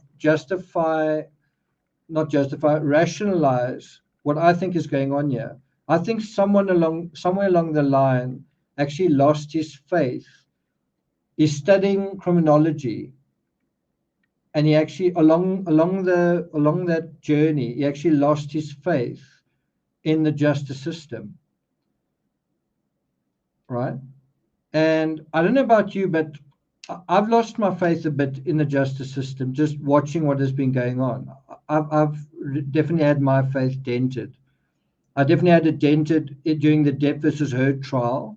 I definitely had it dented during the Kylie Rodney case, looking at how that was dealt with. But and I don't want to go into politics, but just more broadly, there were Americans at each other's throats because was the election stolen or wasn't it? It didn't really give you a sense that you can have confidence in a just society. So what would it be like studying that? Meanwhile, you're coming from a place where people have picked on you and so on. Is this really a society you want to save? Is this really a system you want to trust and invest in? In contrast, isn't this a society where if you did something, they wouldn't even be able to catch you because they're so corrupt, right? It's so broken.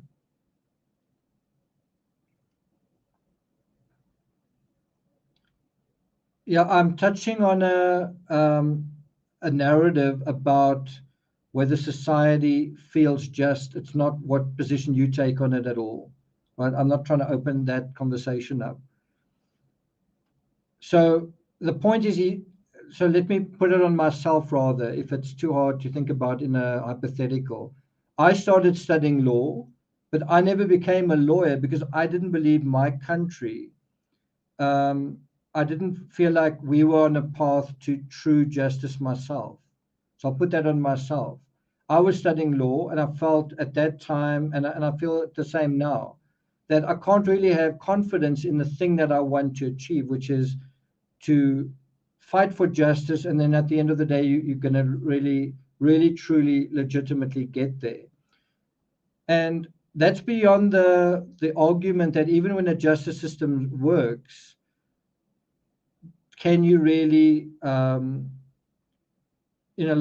like I read the book Rain Man, and that was really that book that really convinced me just to not become a lawyer.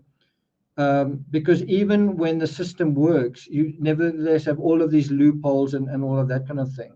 But we've come a long way since the days of when it was LA Law was on television.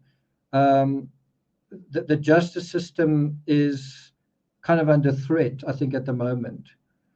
It's starting to teeter a little bit. And I'm not saying I've got confidence we're going to see justice in this case. I'm just saying the entire system isn't as strong as it once was all around the world.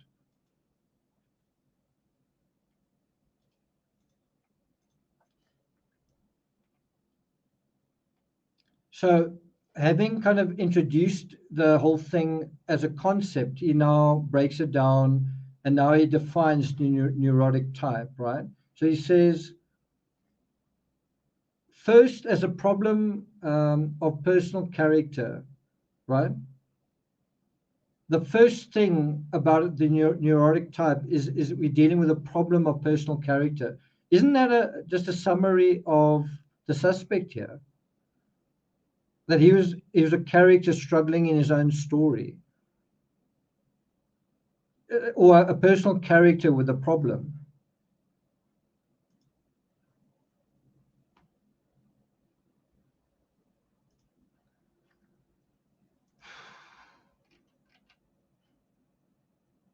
Okay. So let me ask that question. Are we dealing with someone who's having problems with his character? Are we dealing with someone who doesn't fit in? Are we dealing with someone who then turns out to be a difficult character, perhaps with a chip on his shoulder? Okay, on to the next page. Shall I bring it up so you can read it yourself? So on page 178, it says, he tries to protect himself against the world, and he can only do this. He can do this only as any other animal would, by narrowing down the world, by shutting out experience, by developing an obliviousness both to the terrors of the world and to his own anxieties. Who is he describing here? Well, he's describing a neurotic, but is he describing Brian? So these are pictures from this book, The Denial of Death, right? Page 178. That's what we're looking at. And so he says, otherwise he would be crippled for action. We cannot repeat too often the great lesson of Freudian psychology, that repression is normal self-protection and creative self-restriction. In a real sense, man's natural substitute for instinct. Right? And you can see I've underlined it there. What are we getting at here? So how does Brian protect himself from the world? So, it's protecting yourself not from real things, in the sense of you're not trying to protect yourself from a hurricane or a winter storm or a guy walking outside with a shovel and could he be this or that. He's actually dealing with anxiety, stress, things that he perceives to be a danger to him. For example, he might say, there's an injustice in the world. Well, when you walk out your door and a bird flies from one tree to another, is that injustice? In other words, someone who just perceives in their daily existence a symbolic reality that amounts to a certain kind of neurosis, right? In other words, it's invisible. Certainly it's invisible to you, but that person carries that reality with them. And so how do you protect yourself from that? You narrow down the world. You repress yourself. So how do you do that? or how could the suspect in this case have done that? Well, instead of eating all food, well, just become a vegan. Instead of participating in a party, sit in your car and watch. Instead of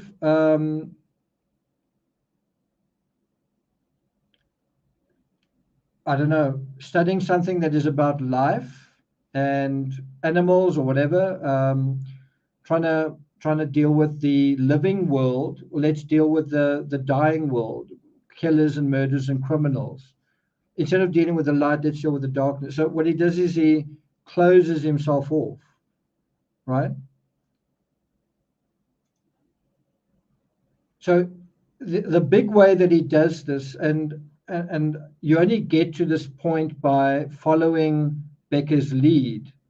So you say, how is Brian actually narrowing down the world?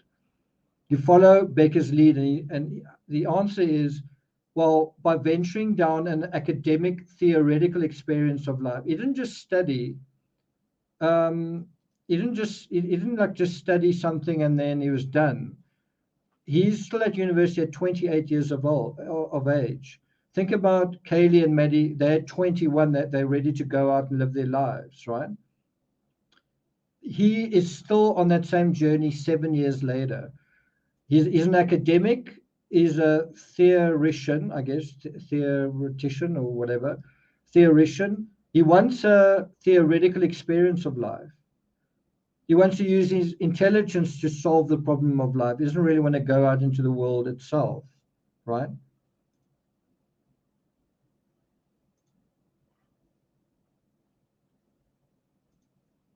So his 12 stalking incidents shouldn't be that surprising. You might say Brian's academics are no different from Maddie's, that they're both studying. What is any different between him and her? No. Brian's already used up his entire youth and young adulthood, not just studying, but studying while missing out on all the good stuff. It's like that thing I said to you about you not only work and then you're not living when you're working, especially if it's a job you don't like, but you pay tax on the income from that life lost. You don't even get to enjoy the money from that work. You've got to now be taxed on that as well, right? It's the same kind of thing. He's not only an academic, but he's within a scenario where there are a lot of kids enjoying themselves, and he's older than all of them. And besides studying, he's studying them having fun while missing out. He's watching them, he's focused on them partying while he's actually missing out. And he's 28 years old. It's kind of compounding the injury that was there to begin with. And I think a reason why a lot of people are struggling to make sense of this is because you're not making sense of his backstory. You're not bringing his backstory into the foreground. He's very much a product of his past. He's also very much a product of who he was all along. But you've got to know who he was all along. He didn't just become something in Idaho. He brought something into Idaho, right? Repression is actually normal self-protection. So if something is too much for you to handle, you should repress it. It's normal. But a neurotic is more repressed and self-protecting. Do we see that here? Do we see someone who is more repressed and self-protecting? Let me ask you, when you look at what we know about this case, do you see someone who is more self-protecting than usual? If so, how?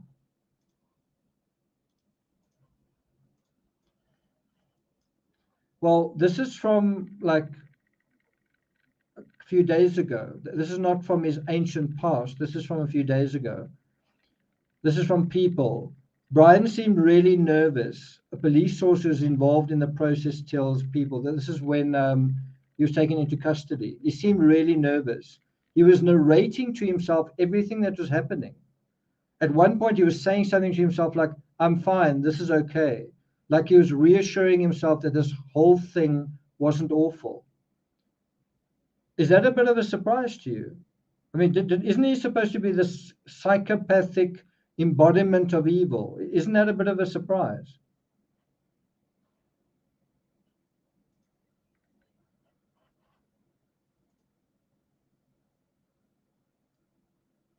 So how he's trying to take care of his anxiety, and didn't that seem to be a problem that I was asking the survey about? He was asking criminals, after you've committed a crime, how do you deal with the emotional aftermath? Well, it seems like it's clearly a concern for him.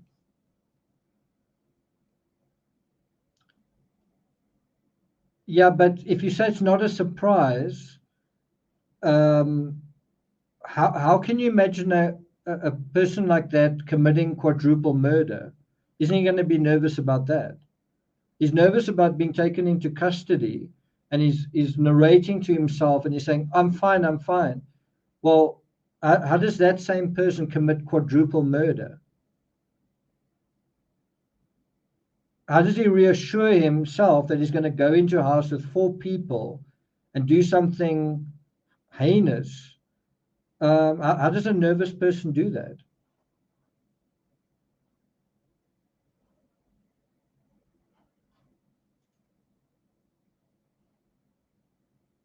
And I think the answer is, because I think it's a good question, the answer is, well, he's premeditated it over and over again. Also, it's part of his fantasy, and also it's not something that he's terrified of in the conventional sense. This is something he wants to do in order to become something. So in a way, he's drawn to the idea, but he's nevertheless afraid of certain outcomes. That's why I mean, even if you want to think about someone who's nervous and so on, but he drives to the scene 3 times, and then on the 4th time he commits the crime, and then he comes back a 5th time. All of that is within 24 hours. That's kind of a pretty nervous person. So how do you reconcile a really nervous person in that sense with someone committing this crime? And I think someone said it as well. He doesn't look tough enough to commit this crime. So how do you reconcile the two? Well, part of it, I think, is through neurosis. What's the other part? That's it. He's got to talk himself into it. That's it as well. Well done. That's it. Okay. So he's more anxious than the average person because he bites off more than he can chew. And even this crime was biting off more than he could chew. 4 victims in one go with a knife, with another 2 in the house, right? He bites off more than he can chew in terms of trying to deal with life. In terms of trying to commit this crime, he also bites off more than he can chew. So can you see criminology isn't really the best career choice for a neurotic? Do you agree with that?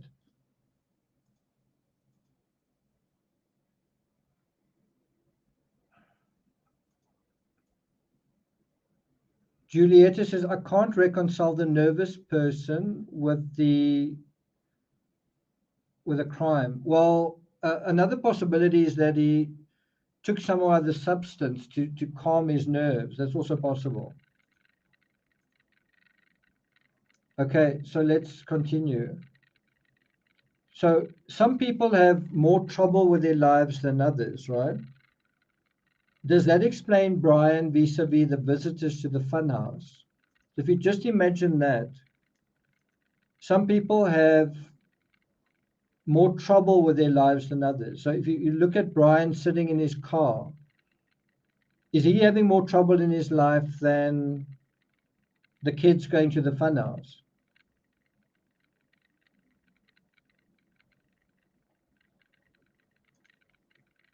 Okay, next page.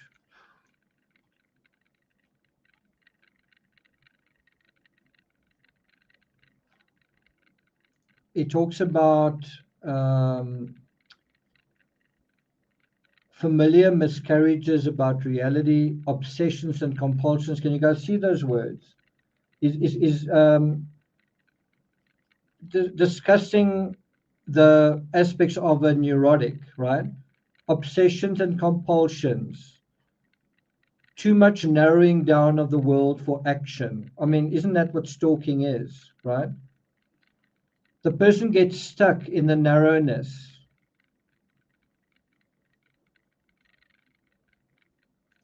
Doesn't that feel like a good summary of what happened to the suspect here? That he simply got stuck in the narrowness of his life. He's a vegan. He's studying criminology, a doctorate in criminology. But he doesn't have any other life besides that. He doesn't have friends. He doesn't have a girlfriend. He's stuck in the narrowness of his life. He's sitting in a car at a university 12 times in a couple of weeks because he's stuck in the narrowness of his life.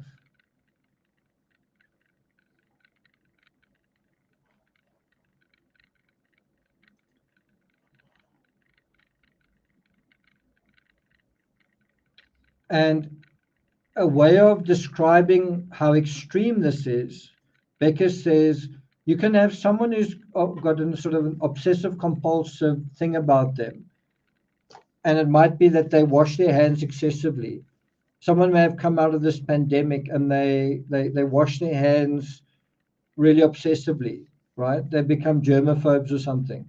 He says there's a difference between that, which is somewhat neurotic, and the neurotic who washes his hands until they bleed, right? In the same way, there's something different between someone who studies criminology and is obsessed about serial killers, and then someone who goes on to actually commit a crime who's studying criminology. That's the difference between one level of neurosis and another. So he says, here we see in pure culture what is at stake in all human repression, the fear of life and death. And this is where, I don't know about you, don't you get chills? We are dealing with someone who not only fears life, but also death. He fears the life that he's looking at. When he looks at those kids at the funhouse, he fears that. It invalidates him. It exposes the bankruptcy of his life. It makes him realize there's something wrong with me.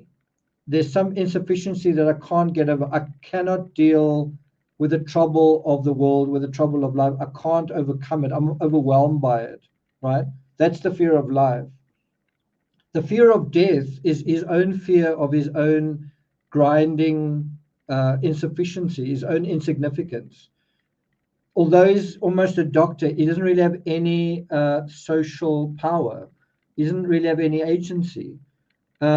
He fears in the way, same way that these students are coming into their own, they enjoying their power, they're exerting their power, they are beautiful, and they have jobs waiting for them, and families that are applauding them on the way, and friends hugging them, and it's coming to the end of that semester, and you're going to now go on to the rest of your life, and you're going to have this adventure where you're going to go backpacking in Europe, and then you're going to get your job, and you've got a brand new car, and it's this wonderful sparkling life that is being shown to him in lieu of his dull, dreary, death-like existence. And the death he's experiencing is a social death, right?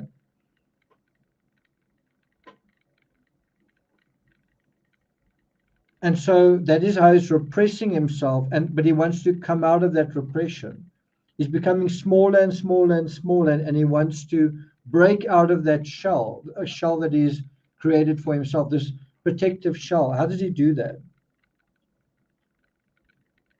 Safety in the face of the real terror of creature existence is becoming a real problem for the person. He feels vulnerable, which is the truth, but he reacts too inflexibly.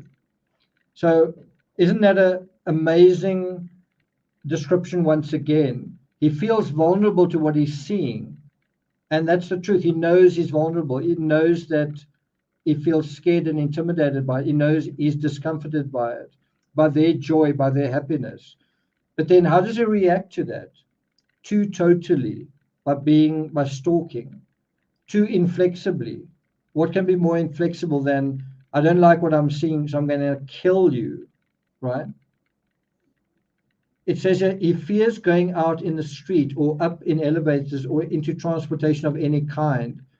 At this extreme, and in the same way, he fears going into the house, joining the party. At this extreme, it is as though the person says to himself, if I do anything at all, I will die. That's how he's been squeezed into a corner of his existence. It's not alive, right? Am I going to do a live during the hearing Thursday? Probably not.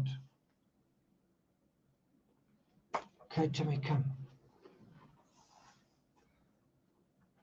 I sense boredom. I sense some people thinking, well, this is not really what I want to talk about.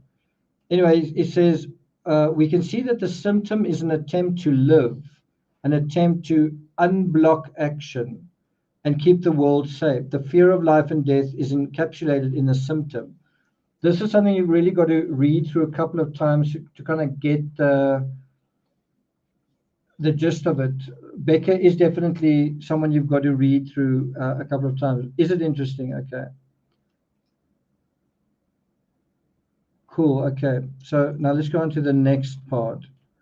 So he feels vulnerable but reacts too inflexibly. Examples, veganism and committing the crime itself. Can you think of any others? So I think I'm going to just start, what's the time? We've been at it for 2 hours. I'm just going to start glancing through all of this, sort of treating it a bit more lightly. So it says here, most men spare themselves this trouble by keeping their minds on the small problems of their lives. In other words, how do other people avoid this sort of difficulty, this sort of crisis? How do other people transcend the plight of the neurotic? And the answer is, well, by keeping their minds on smaller problems. Just as their society maps these problems out for them. So also another way is society gives you a role, well, you take that role and you just follow it unquestioningly. Easy peasy. These are what Kierkegaard calls the immediate men and the Philistines. In other words, the sort of somewhat superficial people who get through life pretty easily. They tranquilize themselves with the trivial, and so they can lead normal lives. So you kind of ask yourself, is that really the right way of going about it? Should the suspect in this case have just tried to trivialize his life? Would that have been the answer? I think that's part of the answer, but I don't think the answer is you must become a shallow human being. You must become interested in the trivial. You can almost imagine, like, should you look at social media all day, every day, like trivial social media? Oh, that's interesting, like, share, whatever. Or should you actually find something deeper, but that you can nevertheless incorporate in a way that's meaningful but not overwhelming? What is the answer here? Anyway, so he says, right away we can see, let's bring it up. He says, right away we can see the immensely fertile horizon that opens up in all of our thinking on mental health and normal behavior. I love the way he says that, because that's so true. Where we are starting to go now is into such a rich place, such a meaningful area, such meaningful terrain, meaningful for us, but also meaningful for this mystery that we're trying to solve. This immensely fertile horizon, that's what awaits us. But it's a difficult route through there. He says, in order to function normally, man has got to achieve from the beginning a serious constriction of the world and of himself. In other words, the trick is to find a way, in other words, a way to go into the real world and to be normal in the real world. You've got to set that setting of constriction. In other words, you've got to constrict the world and you've got to constrict yourself, and you decide what is normal for you, what is ultimately normal. Now, do you think Brian, the suspect here, do you think him going and sitting in his car and exposing himself to the funhouse, do you think that is a serious constriction of the world?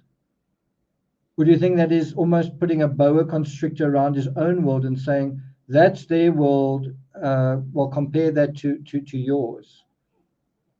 That's how much happiness is possible. Well, look at yours. In other words, he experiences that constriction in the comparison of their lives and their happiness and all of that with his own.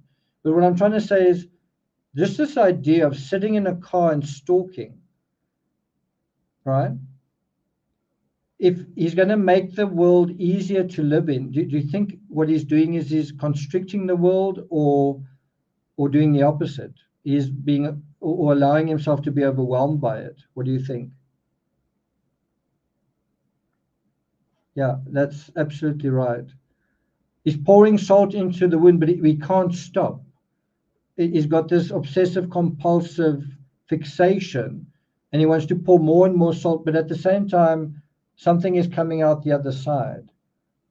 In the same way that there's this agony, almost this that's almost like a sweet agony looking at what is going on. There's another thing that's emerging on the other side that's poisonous. I'm going to take charge of this. I'm going to cut through all of this overwhelming feeling with this scheme, right? That's a great point.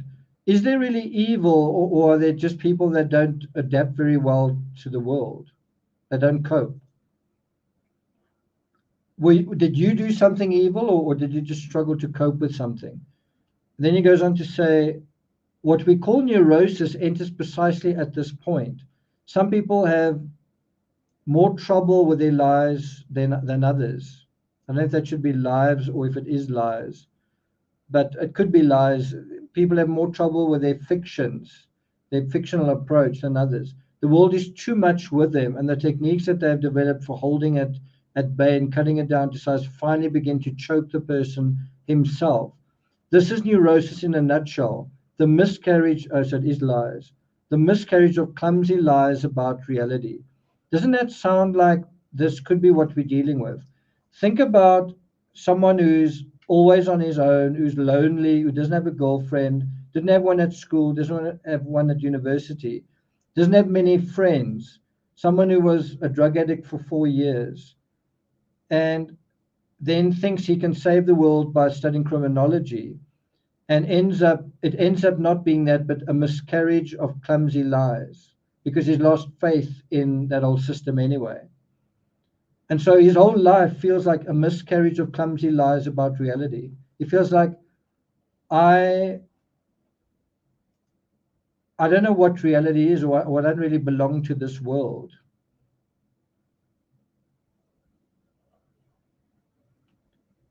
We can see at once there's no line between normal and neurotic, as we all lie and we are all bound in some ways. What do you think about that? We all lie. All of us lie. There's no line actually between normal and neurotic.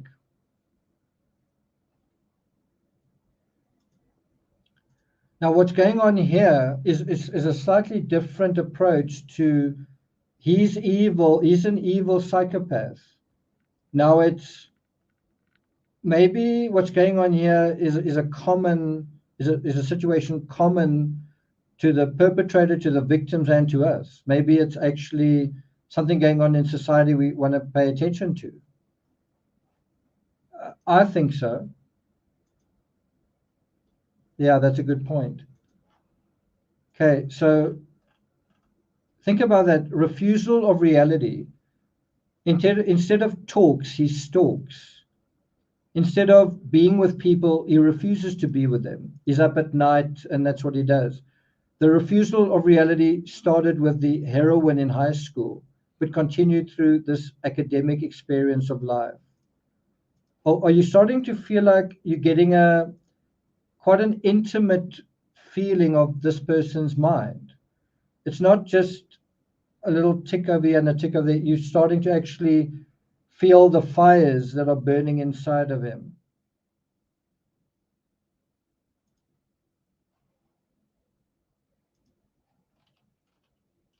Okay.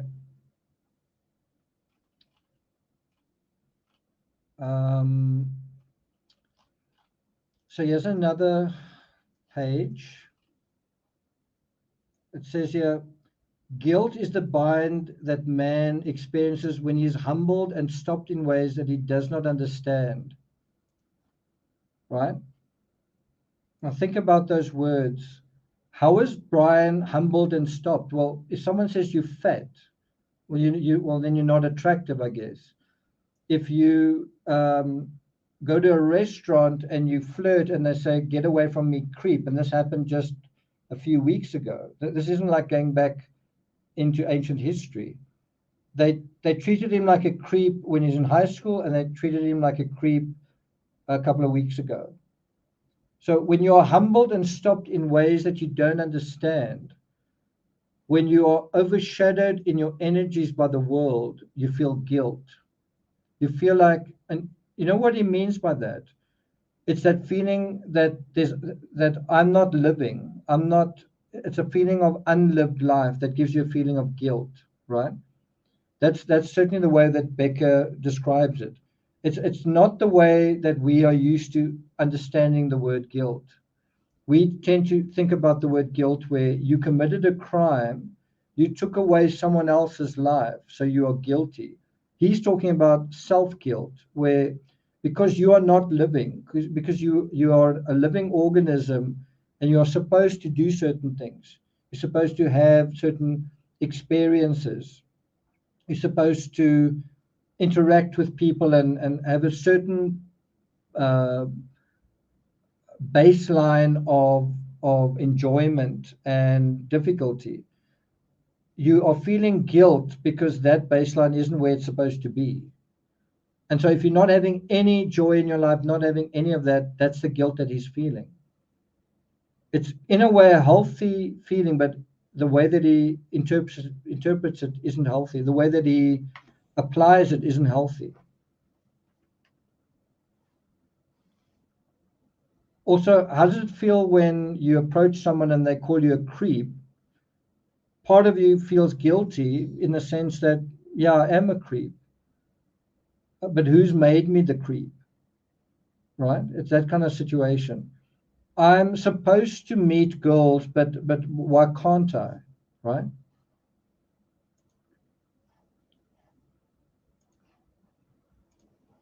Okay.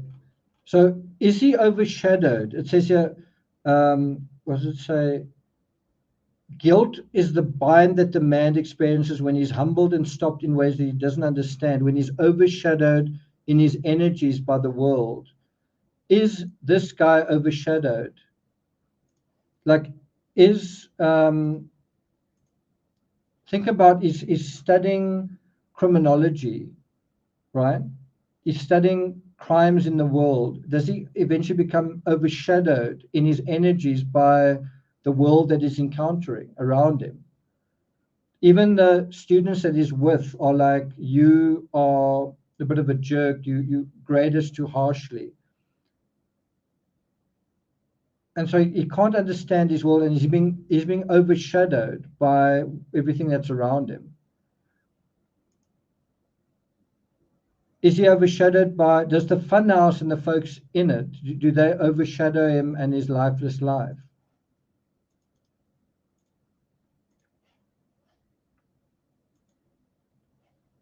Yes or no?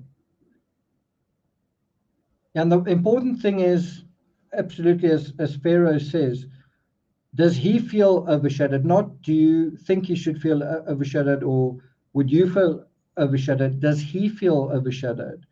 Has he felt overshadowed in his whole life? Has he felt overshadowed his whole life at school, through his entire university, and up until the present point? Isn't he tired of living in the shadows?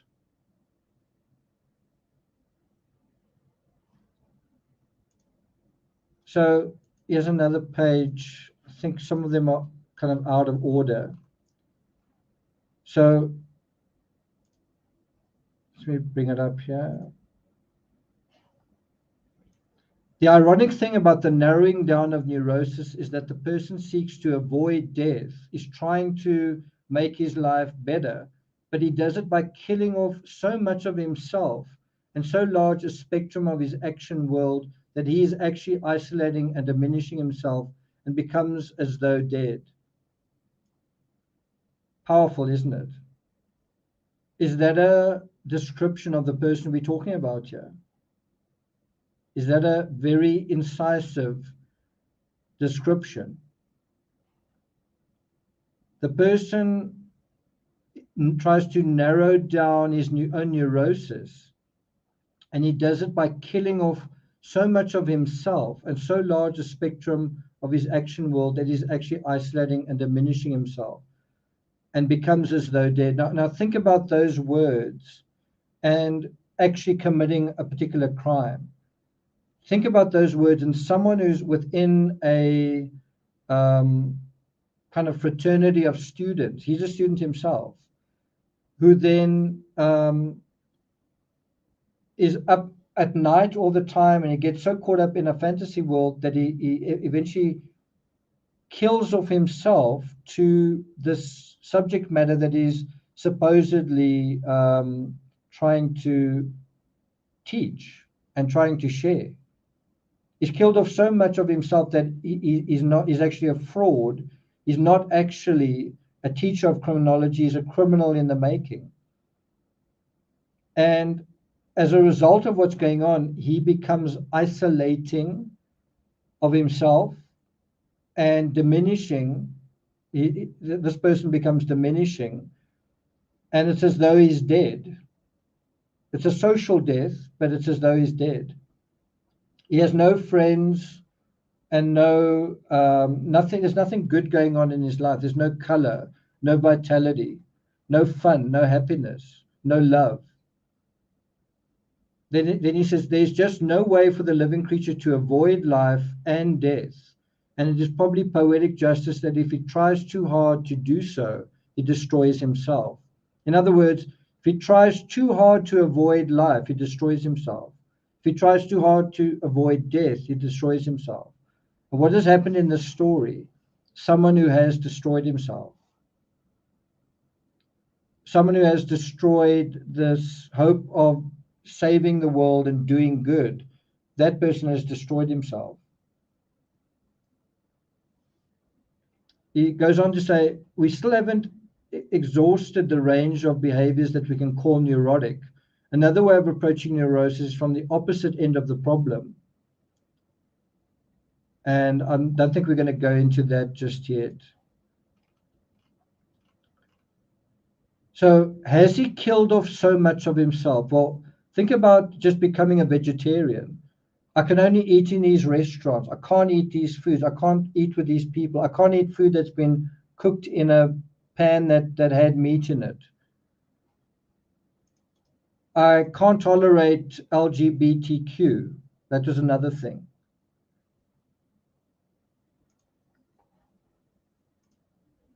The stalking, the heading home with dad, the not great rapport with his students, and the study direction itself all add up to something isolating that, left unchecked, may lead to him becoming diminished as though dead. Yes, the social death. All of this is the evaporation of agency, right? Isolating, diminishing, becomes as though dead. All of that becomes someone who loses their agency. Next page. So Ernest Becker writes, when you put all your eggs in one basket, you must clutch that basket for dear life. And so that is what the neurotic does, right?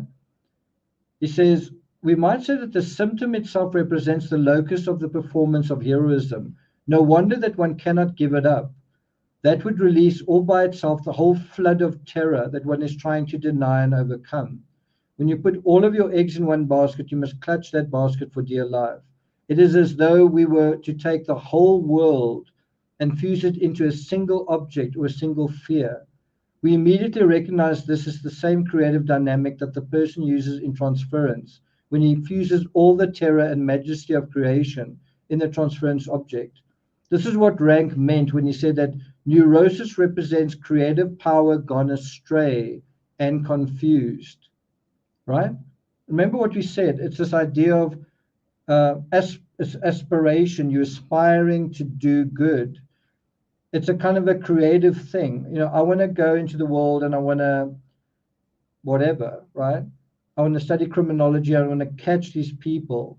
I want to use my intelligence to outsmart the criminals. Neurosis is that gone astray and confused. The person doesn't really know what the problem is, but he hits on an ingenious way to keep moving past it.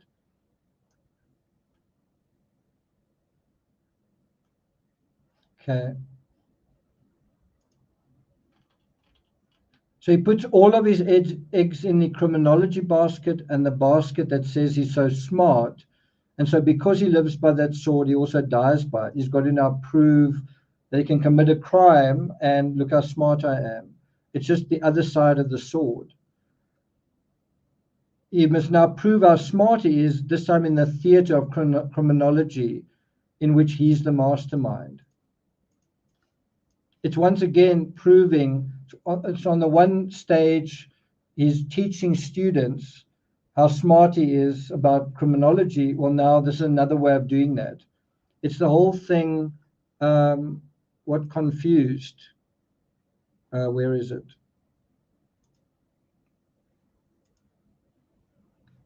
Gone astray and confused. Wouldn't you say that this could be a lecturer that's gone astray and been confused, right? Where's the next one?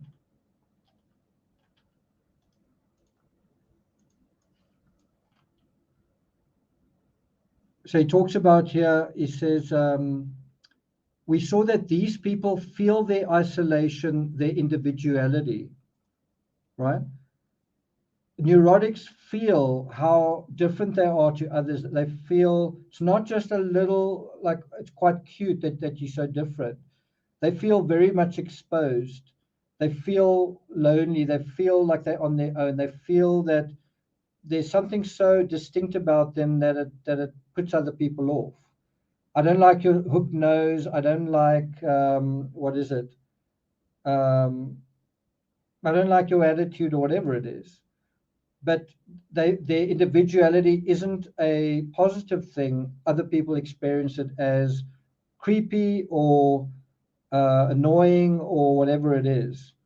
And so they experience their, it's not that they don't know that they're isolated, they know it, they do know it.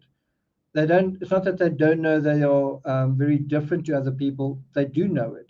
They wish they could fit in, but they can't.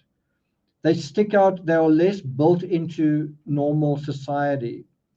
Does this describe the person we're talking about here?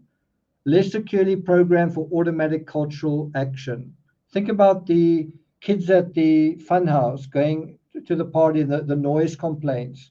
Now all the kids almost automatically deal with it. They just shrug it off. It's trivial.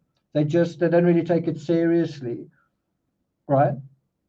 They are actually, in a way, built into normal society. They know how to deal with the situation. They programmed for kind of automatic cultural action. He isn't. To have difficulty partializing experience is to have difficulty living. He's got difficulty living.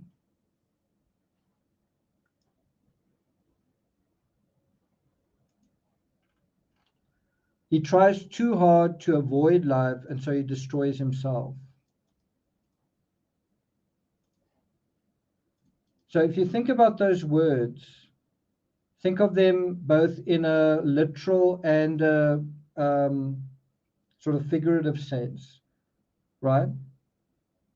Over a long period of time, he's tried very hard to avoid life by living this academic life, by whatever, taking drugs. And so at the end of that whole journey, what has happened is actually destroyed himself. He doesn't have any agency, doesn't have any friends, he doesn't really have any life, right? At the end of that whole journey, at the finish line, he doesn't have anything, he's nothing. That's his perception. And so how does that not also explain the decision to commit the crime? He's tried too hard to avoid life. He's sitting there stalking, looking at the party going on. He's not actually trying to participate. He's a student. He's not actually trying to participate in these parties. He's not actually awake in the day doing stuff with friends. He's not jogging. He's not going to football games. Instead, he's doing weird things at night by himself, driving to the next town and doing whatever. He's done such a good job at avoiding life that he eventually takes a decision, doesn't he, to kill people and ultimately destroy himself in that way. And isn't he trying to do that? He is trying to destroy this weak self that is on the outside. He wants to come onto the inside and destroy and be the destroyer of worlds. And at least then he's a more significant being than the nothing that he was.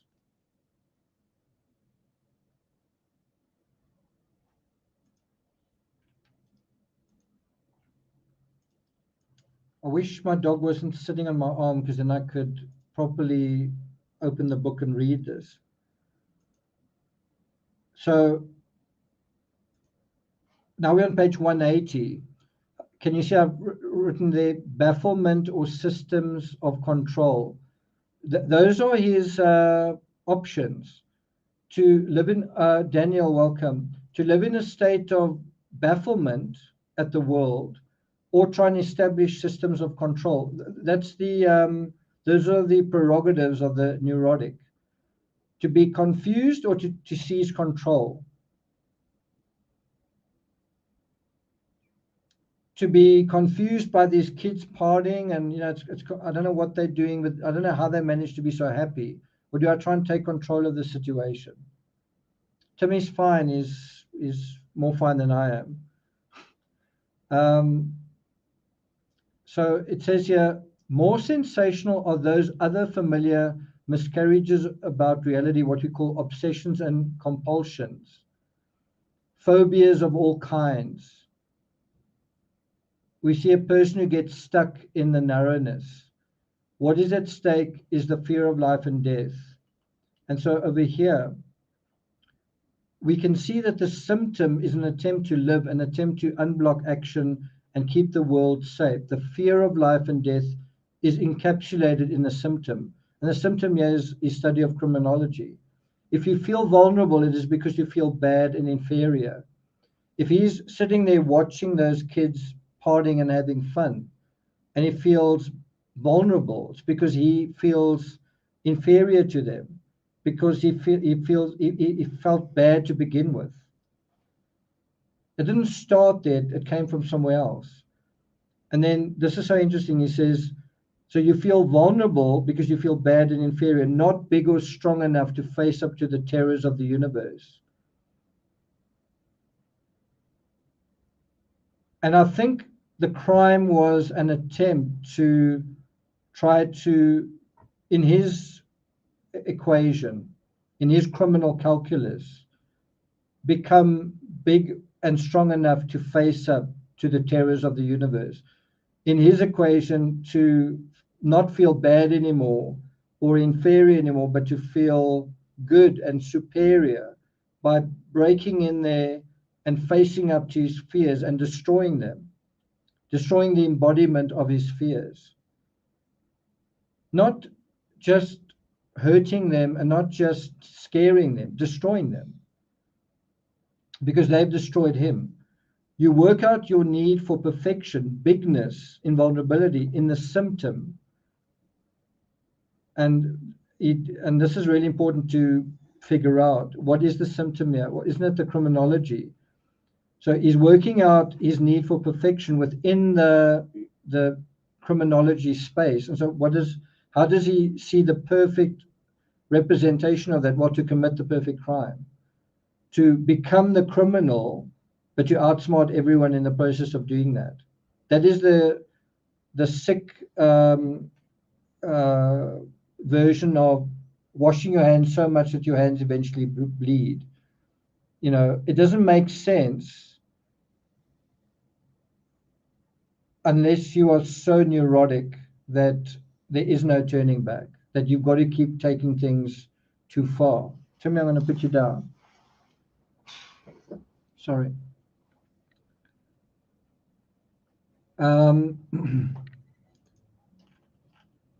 So are we dealing with, just on that question, are we dealing with an obsessive or compulsive person? All of these are the same question. Is Brian neurotic? Is the criminal who committed this crime neurotic?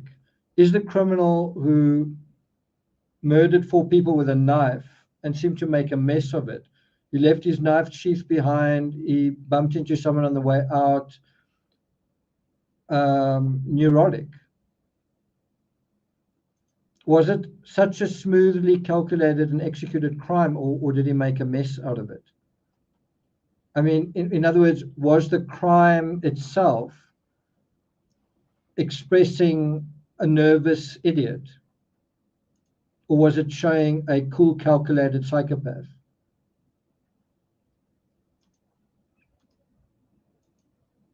His OCD about food is obsessive about people that he's stalking. So we've dealt with that. Is he isolated and diminished?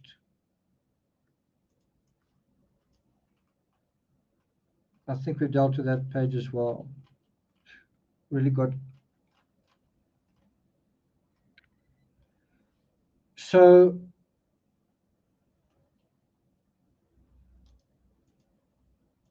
you do know about this, that this is quite recent, that somebody said, this came out 5 days ago, somebody said, I didn't socialize with him because he made anti-LGBTQ remarks.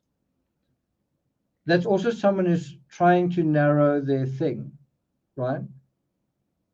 You can imagine how risky it is making remarks like that at in a university setting, right? And what's going on here is a cultural conflict. He's coming from a particular place in rural Pennsylvania and is just not fitting in Idaho. And he's being made aware of that. I'm not socializing with you because of your stance on that. Kind of a repressive stance. Here's another one.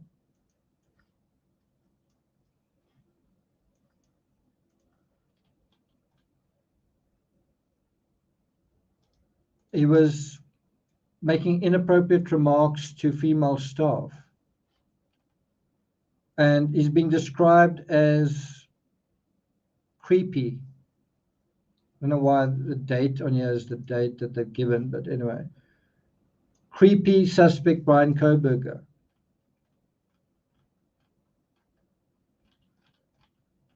Okay, so now we're going to go to basically a bloodbath, excuse the term, but a bloodbath of highlighted pages. And I think we've got 3 more to get through. 1, 2, 3, yeah. There's actually a lot more, but I just the way to really do it is have you guys sit in front of me with the books in front of you as well, and then literally to read the entire chapter. But it's difficult to do that without expropriating Becker's wonderful work, you know. So I kind of want to highlight parts of it, but it's really everything from page 176 to page 187. You know, you essentially want to read every line out of that, right? Can I show you guys what we're talking about here? It's this book, right? The Denial of Death, and then it's all of these pages.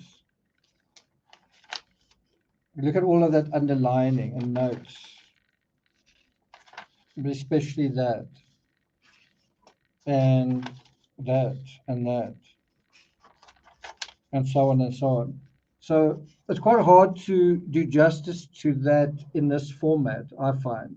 But I'm going to try and get into that highlighted text now. So that's over here. Okay. I think I'm going to read it from the original. Where is it?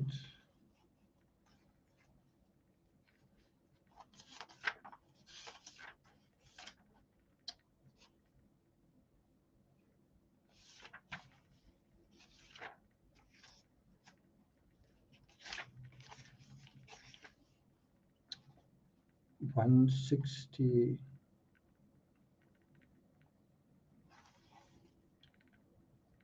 Neurotic tries to cheat nature. Why can't I find it? It's so confusing.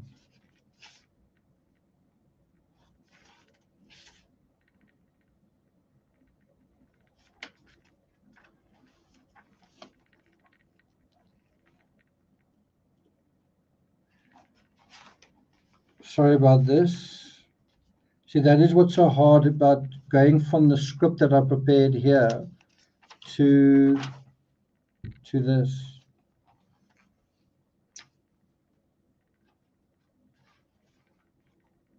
Okay, I think I found it.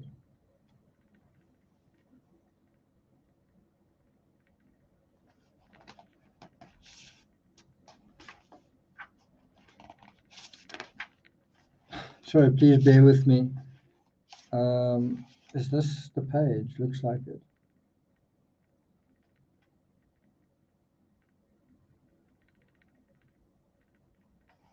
Neurotic tries to shut out nature. Where is that? Oh, here it is. Tries to cheat nature. It's midway through this page. No wonder I couldn't find it. Okay. So I'm gonna. This is only a fraction of this whole page that we're dealing with. I'm gonna basically just take you through this whole page because there's just so much wows and things to deal with here. So so he says this is page 183 of the Denial of Death, and a chapter titled "The Present Outcome of Psychoanalysis Dealing with Neurosis." Now, do you know there are subcategories to neurosis? There's, I think, narcissistic neurosis, neurotics, but there's also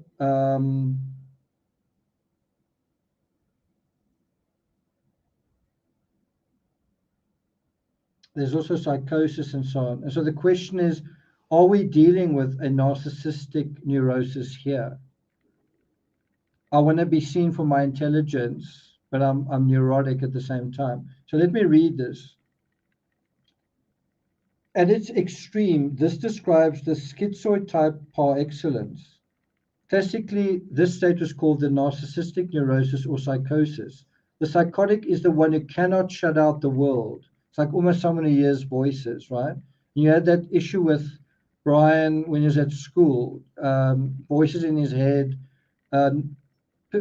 pictures and things flashing and dots in his eyes. He can't shut out the world, whose repressions are all on the surface, whose defenses no longer work. And so he withdraws from the world and enters himself and his fantasies. He fences himself off and becomes his own world, which is a definition of narcissism. It may seem courageous to take on the whole world instead of just biting off pieces and acting on them. But as Rank points out, this is also precisely a defense against engagement in it.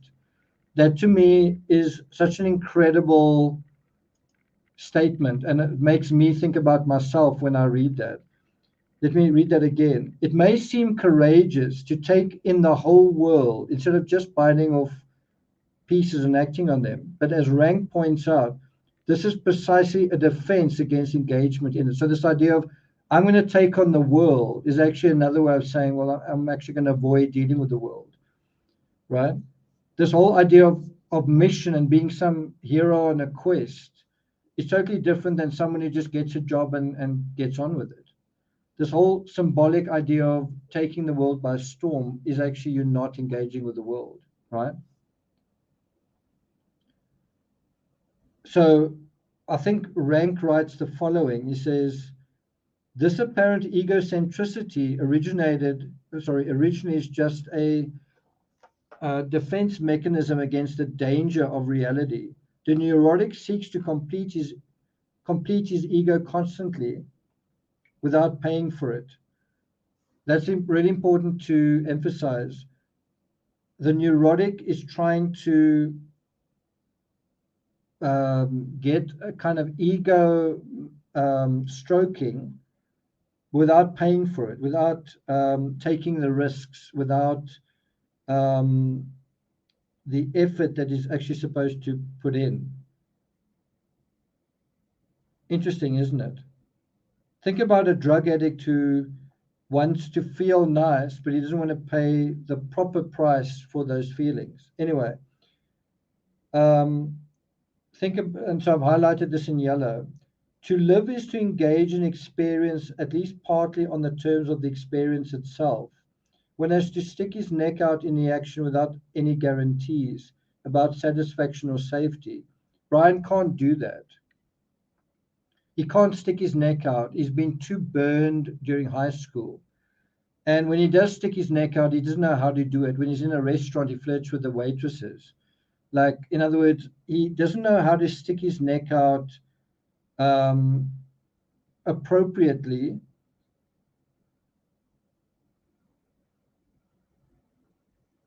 And he won't engage in experience, even at least partly on the terms of the experience itself. I mean, should you be flirting with waitresses in a restaurant, or should you try and meet people in the proper setting? Why not flirt with other people in the bar? Right? You know what I mean? Instead of stalking someone at a party, why not go to the party, knock on the door, and see if they want you to be there, kind of thing.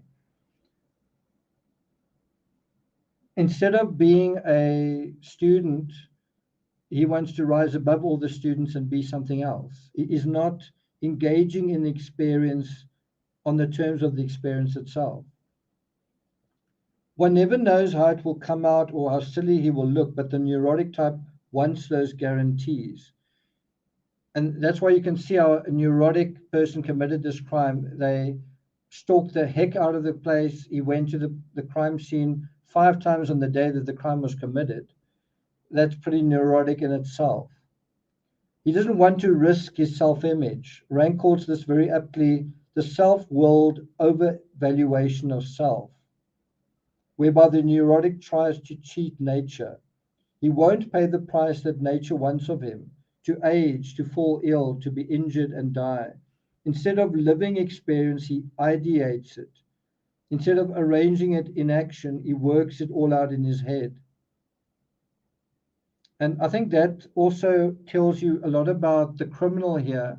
Had a very careful idea of the crime he wanted to commit. He had a very specific plan, but it was all in his head. There was very little practical value to what he was doing. Also, he seemed to have a very low sense of anticipation for what could go wrong or what else could happen here. All he thought was what he was going to do, and he had a basic layout, but he didn't really think it through. It was all in his head. And he was used to living like that, having it all in his head. Yeah, creating a false reality.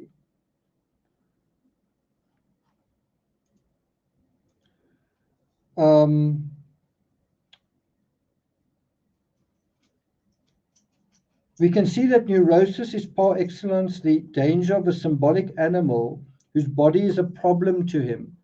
Can you see how was Brian's body a problem to him in the sense of the drug addiction, in the sense of becoming a vegan, in the sense of how old he was and maybe how he looked or how he felt, his desires or whatever. His body is a problem to him, and so he wants it to be all about his mind. Look how smart I am. I've got a PhD in this. Instead of living biologically, then he lives symbolically instead. Isn't that a good description of him? He's not living biologically. He's not having sex. He's not eating in a very kind of reckless but sort of abundant way. He's living symbolically. I can't eat this because it's I'm kind of trying to demonstrate that. Instead of living in the part way that nature provided for, he lives in the total way made possible by symbols. So you can imagine from this that the crime itself is a symbolic demonstration. It's a demonstration of his mastery as a criminal genius, except it turns out not to be that. It's symbolic of his becoming a man in a world that sees him as a creep and not good enough. You see what I mean? It's a symbolic crime. It's a psychological crime. It's not a crime in and of itself. Like some crimes are sort of functional, like you do that in order to have the sexual experience, or you do that in order to steal money. This is to get a symbolic reward, a reward that's in his mind. It's a psychological crime. You see that? Then he says, one substitutes the magical, all-inclusive world of the self for the real, fragmentary world of experience. Again, in this sense, everyone is neurotic, as everyone holds back from life in some way and lets his symbolic worldview arrange things. This is what cultural morality is for. In this sense, too, the artist is the most neurotic because he too takes the world as a totality and makes a largely symbolic problem out of it. Like Van Gogh. Van Gogh did that. He wanted to show the joy of life out of that, but Van Gogh was quite a neurotic person himself, very isolated, constricting his whole world into just a world of art. If this neurosis characterizes everyone to a certain extent, and the artist most of all, where do we cross the line into neurosis as a clinical problem? One way, as we saw, is by the production of a crippling symptom or a too constricting lifestyle. So that's really how you address the question of how did this psychology that is almost normal, universal, cross that invisible line into criminal psychology? Here's the answer. By the production of a crippling symptom, which he describes as a too constricting lifestyle. And that's a lifestyle he imposed on himself. Those are constrictions and repressions and compulsions that he imposed on himself. And it's not just a little bit of that, it's so excessive that he eventually feels like he's dying, that he's living, that he's become a nothing. There's no way to go from that point of social death, of non-existence. In a way, his own thoughts have sucked the life out of him. And this is his symbolic path,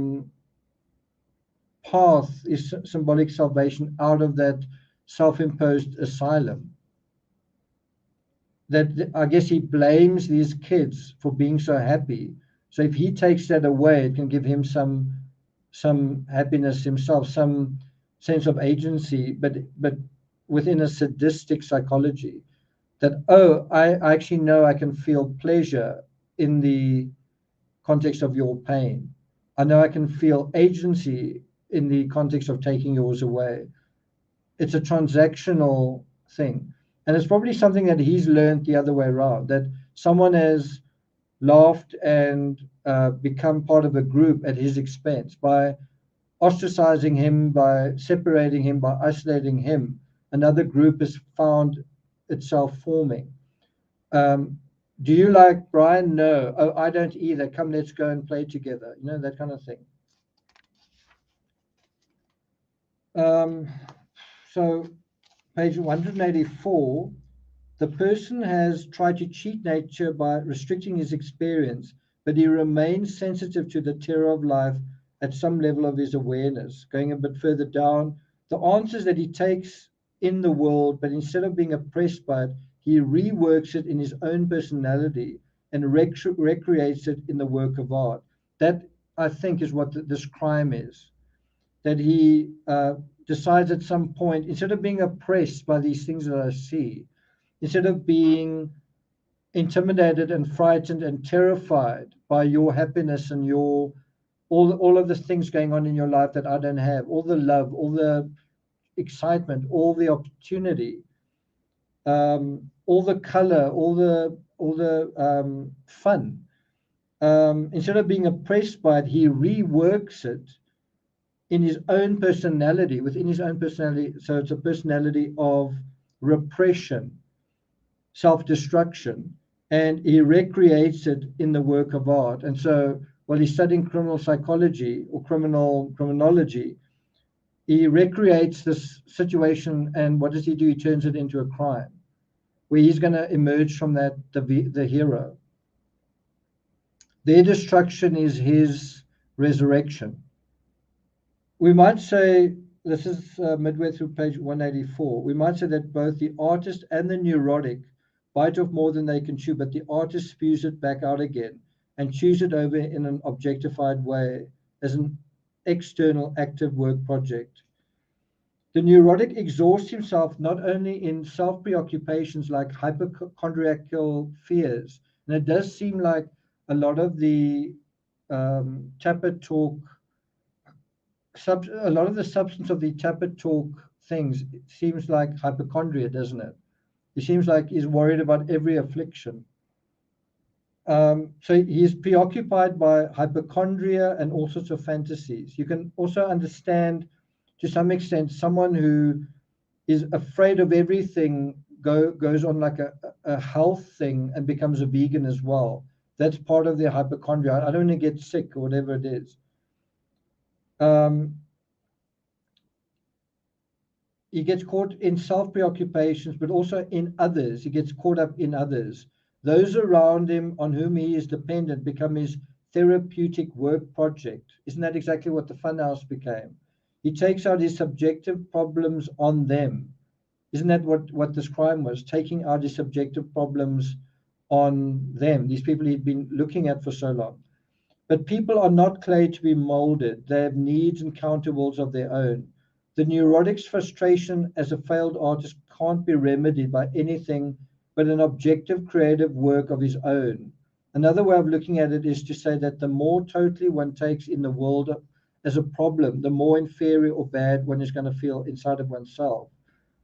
Yeah, so we touched on that. Either you eat up yourself and others around you trying for perfection, or you objectify that imperfection in a work. Wasn't this crime that work? Some kind of objective creativity is the only answer man has to the problem of life. In this way, he satisfies nature, which asks that he live and act objectively as a vital animal plunging into the world. But he also satisfies his own distinctive human nature because he plunges in on his own symbolic terms and not as a reflex of the world as given to mere physical sense experience. He takes in the world, makes a total problem out of it, and then gives out a fashioned human answer to that problem. This is the highest that a man can achieve. So isn't what he did in the situation, he turned this house and the kids in it into a symbolic kind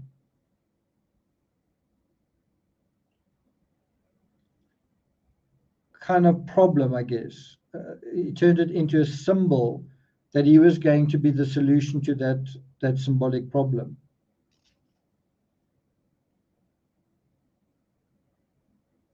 There is really no conviction possible for man unless it comes from others or from outside of himself in some way, at least not for long. What else have I underlined here?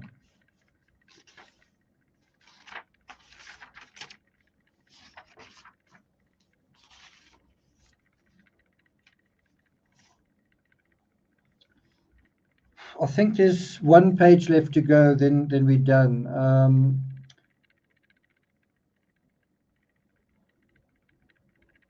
Page 179, neurosis then is something we all share, it's universal. We call a man neurotic when his lie begins to show damaging effects on him. We call a person neurotic when the way they are fictionalizing their own lives starts to damage them. Well, what is his lie? Well, criminology is his solution. And what is he starting to do with that lie? How is that starting to damage him? Was it starting to damage him? Otherwise, we call the refusal of reality normal because it doesn't occasion any visible problems. Was his refusal of reality normal? It is really as simple as that. After all, if someone who lives alone wants to get out of bed a half a dozen times to see if the door is really locked, or another washes and dries his hands exactly 3 times every time, or uses a half roll of toilet tissue each time he relieves himself, there is really no human problem involved. These people are earning their safety in the face of the reality of creatureliness in relatively innocuous and and untroublesome ways. Doesn't it seem like the perpetrator here tried to um, earn his safety in the face of the reality of creatureliness of these kids partying, but in a not innocuous way, in a very troublesome way, in a very serious way? But nevertheless, it's the same kind of thing. He's earning his safety in the way that he sees it. He destroys the thing that he thinks threatens him, that perpetuates his social death. If he can prove to himself that he's smarter than everyone, then he does transcend the sort of creatureliness he finds himself trapped in, the smallness that he finds himself trapped in. He just can instantly transcend that. But the whole thing becomes more complex when we see how the lies about reality begin to miscarry. I mean, if you think about it, by committing a crime, do you suddenly become better than the whole society that you have attacked? Is that a fair statement? Is that something that you can achieve? By committing a crime against society, do you prove that you are better, you've outsmarted society, and you've earned something? Or is that actually a lie? You simply prove that you're weak and that you can't earn your way by doing things the way that everyone else does it. You've got to do it through subterfuge. Yes, but if I can get away with it, then it shows I'm better. Yeah, but still.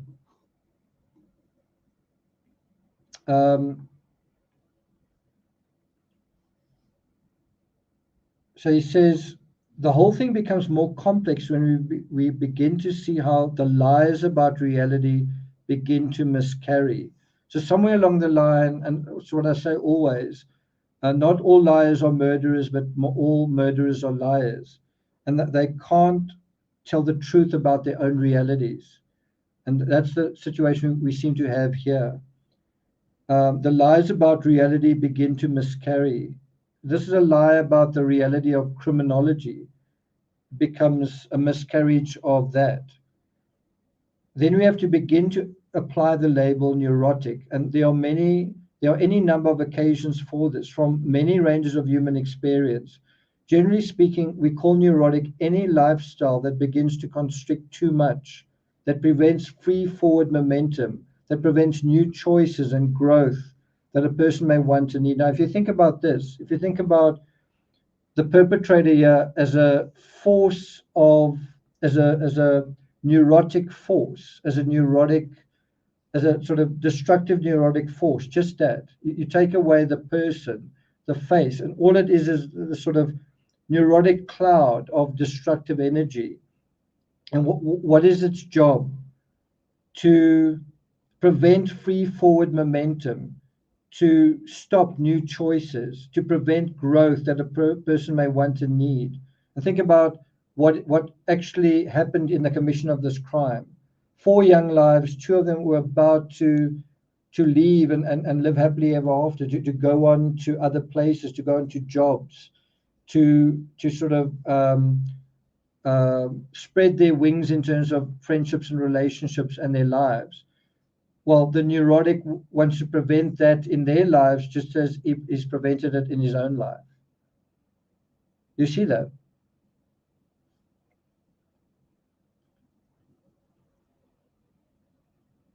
You see how it's accurate psychology, but also it's not just accurate, it's really, really incisive, not just in one little area, but that one, that one, that one, that one. Do you see that? Do you see how it's interrogating their identity in a very deep, authentic, and true way? Okay. Okay. Terry says, we see. Okay. So then he says, for example, a person who's trying to find his salvation only in a love relationship, but who is being defeated by this too narrow focus, is neurotic. Again, let's ask that question. Do you think that is a description of our perpetrator here? A person who is trying to find his salvation only in a love relationship. And what did this person do when he drove back to Pennsylvania? When he was in a restaurant there, what was he trying to do? Wasn't he still trying to find love or find a relationship or right? Isn't that what it is, his main curse, in a sense? It's the thing that he wants the most. It's the thing he just can't get. It's the thing that he sees and covets, and it seems so natural and normal, but he just can't get there, and he never has been able to. And that he feels like that's his salvation, but I think in the process of destroying it, it's almost like he said, I'm not going to be cursed by this anymore. I'm not going to be intimidated by this anymore. I'm not going to, this whole thing from my past, but also now in my present, is not going to overshadow me anymore. I'm going to cut through it.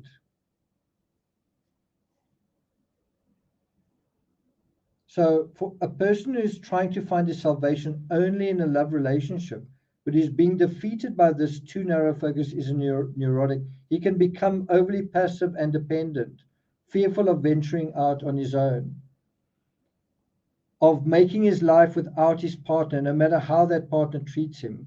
That object has become his all, his whole world, and he is reduced to the status of a simple reflex of another human being. Now think about that.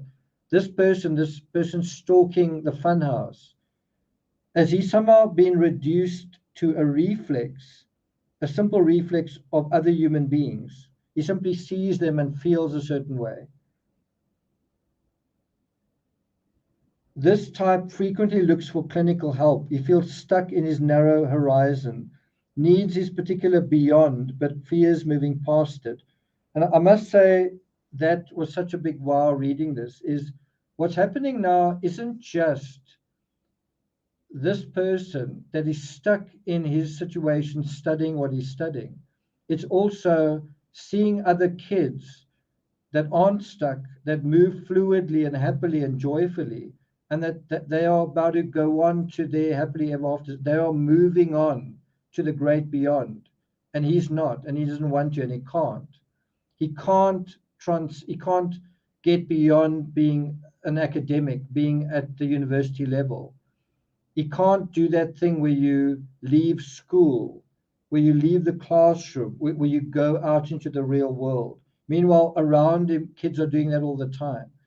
Meanwhile, Kaylee was about to do exactly that. It was at the end of the semester. This was like the second last weekend for them to have their parties and then all go home, or all go on to jobs and lives and loves and happily ever afters. And that's the other thing that he's stopping, because he can't have that. He can't do that. He needs his particular beyond, and they are invalidating the fact that he can't do that. And so he wants to create the beyond in the university setting. He wants to have the aftermath to his studies happen in Moscow. In other words, I don't have to go somewhere else to graduate and get a job. I can live right here, and my work can then be this crime that has happened here, in a sense, in a symbolic sense.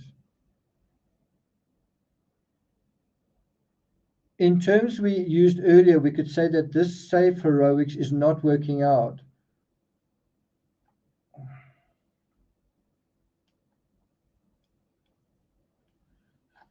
Sorry, it's choking him, poisoning him, with a dumb realization that it is so safe that it is not heroic at all.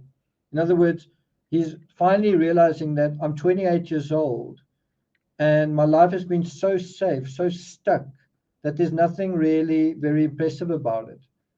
And the kids around him are making it all too clear. You're a loser. You know what I mean?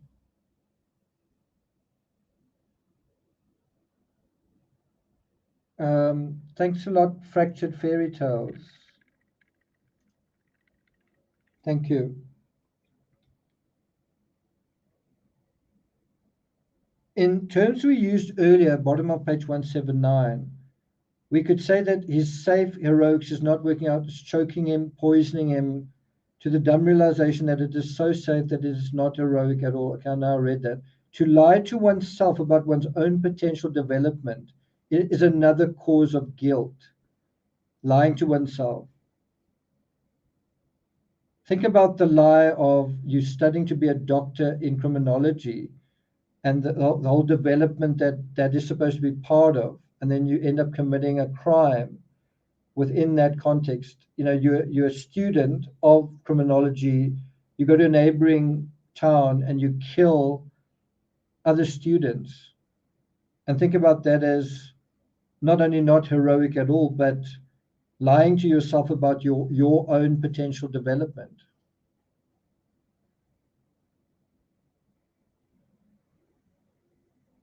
It's another cause of guilt. It is one of the most insidious daily gnawings a person can experience. Guilt, remember, is the bind that man experiences when he's humbled and stopped in ways that he does not understand, when he's overshadowed in his energies by the world. But the misfortune of man is that he can experience this guilt in two ways: as bafflement from without and from within, by being stopped in relation to his own potential development. Guilt results from unused life, from the unlived in us. Yeah, some of that I have repeated, but some of the stuff is so powerful that when you read it the third or fourth time, it kind of hits you like a ton of bricks. Don't you kind of get that feeling?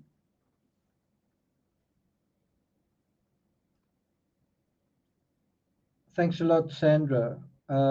Thank you. Yeah, thanks. I did. Thank you for that. Thank you.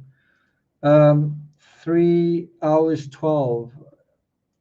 Okay. So did you find this a worthwhile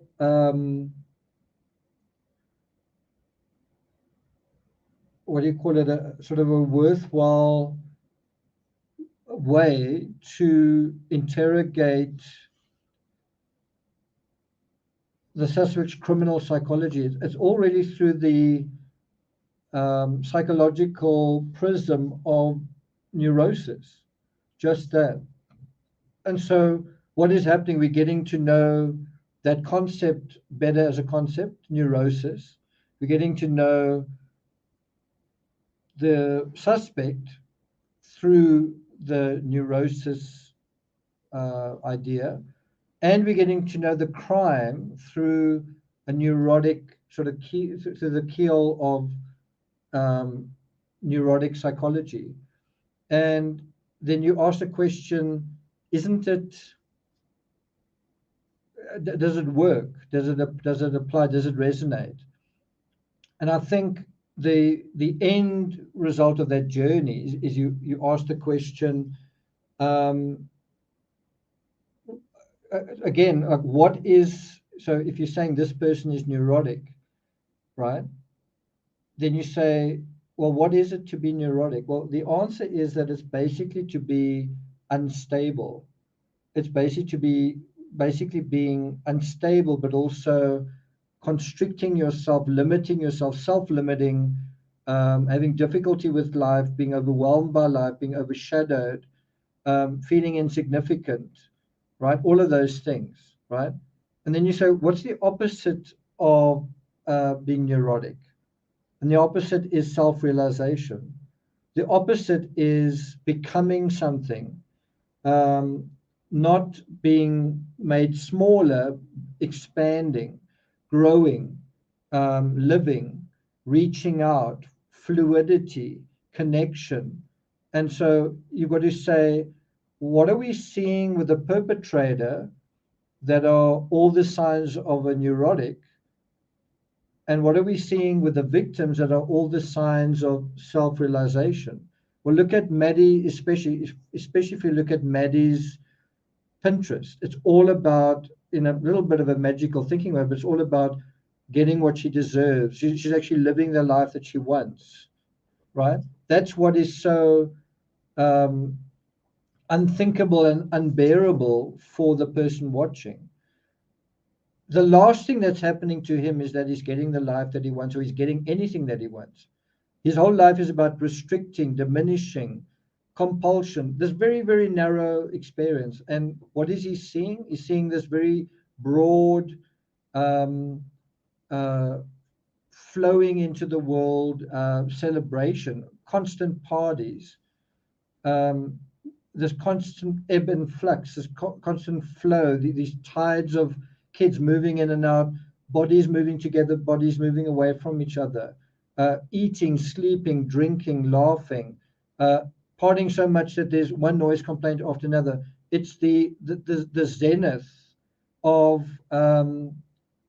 life in a way. You know, it's the highest possible point that you can achieve where you live life to the full. And that's why some of us think of our university days as the best times of our lives, where you have such a full sense of all of those different things. You learn, you grow, you experience, you see, you do, you share, all of those things. And there's someone within this context where all of that is poisonous and like in a radioactive way. Thanks a lot, Deborah.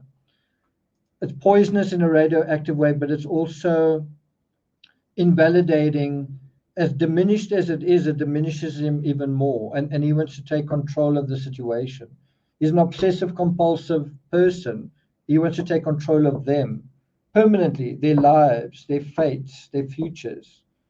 And isn't that what we're dealing with here? Doesn't this psychology explain to you a little bit more than evil psychopath? Doesn't that give you a little bit more of a sense of this person's connection, a real connection, but nevertheless, it's a kind of a symbolic connection. Symbols are real to the people that believe in them. Hey, Timmy?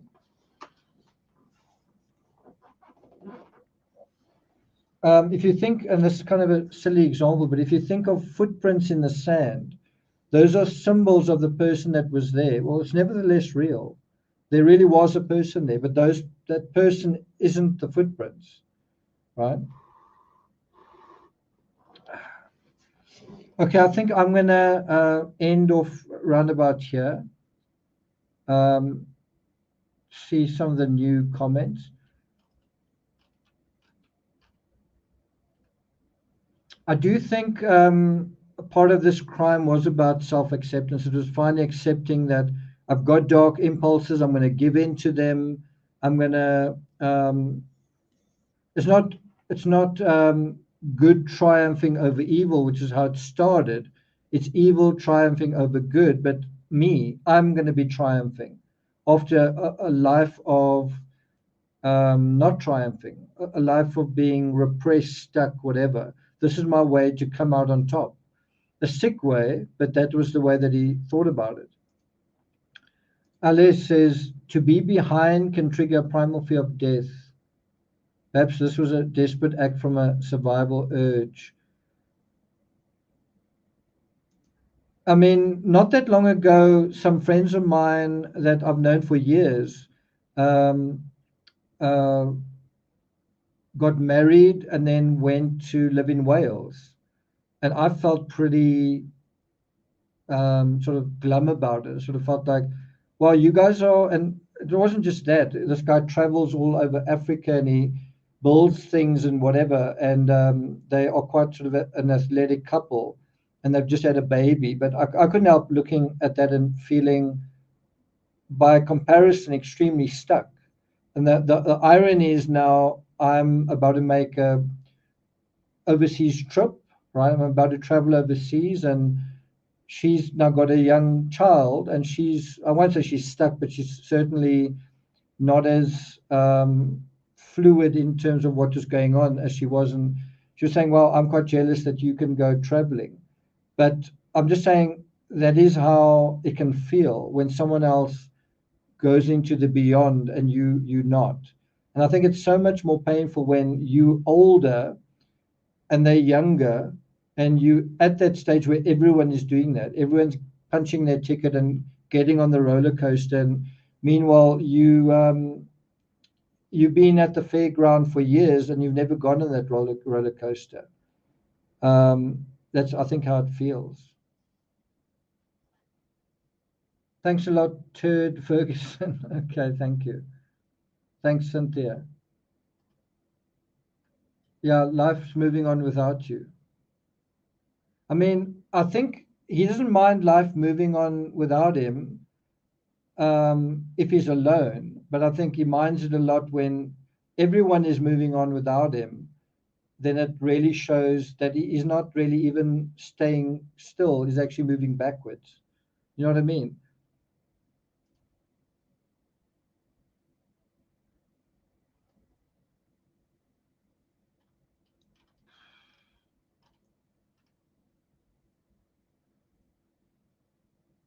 Thanks a lot, Perspective 2. Thanks a lot.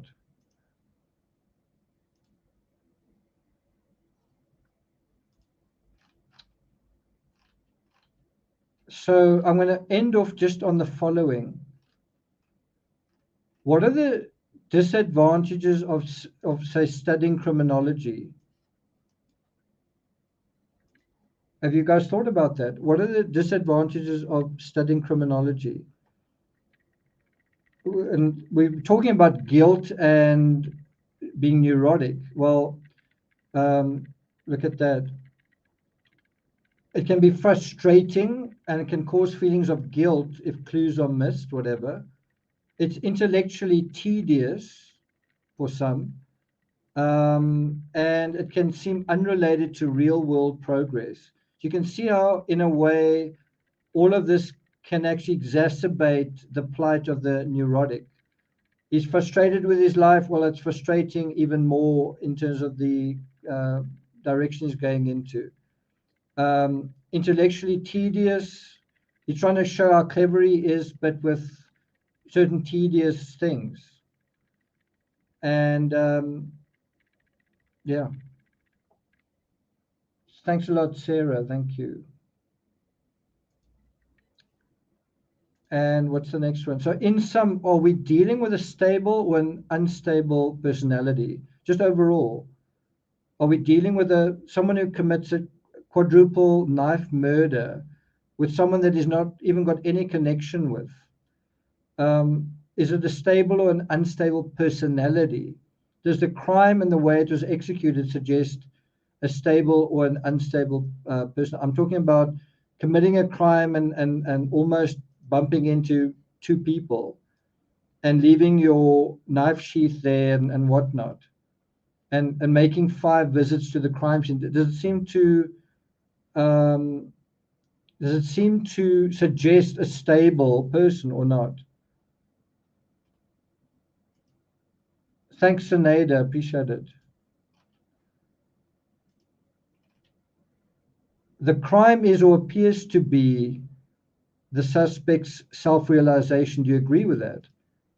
I mean, it's quite incredible. The opposite, as I said earlier, the opposite of neurosis is self-realization, which is a state of being in which the person responds to the world with a full depth of their spontaneous feeling.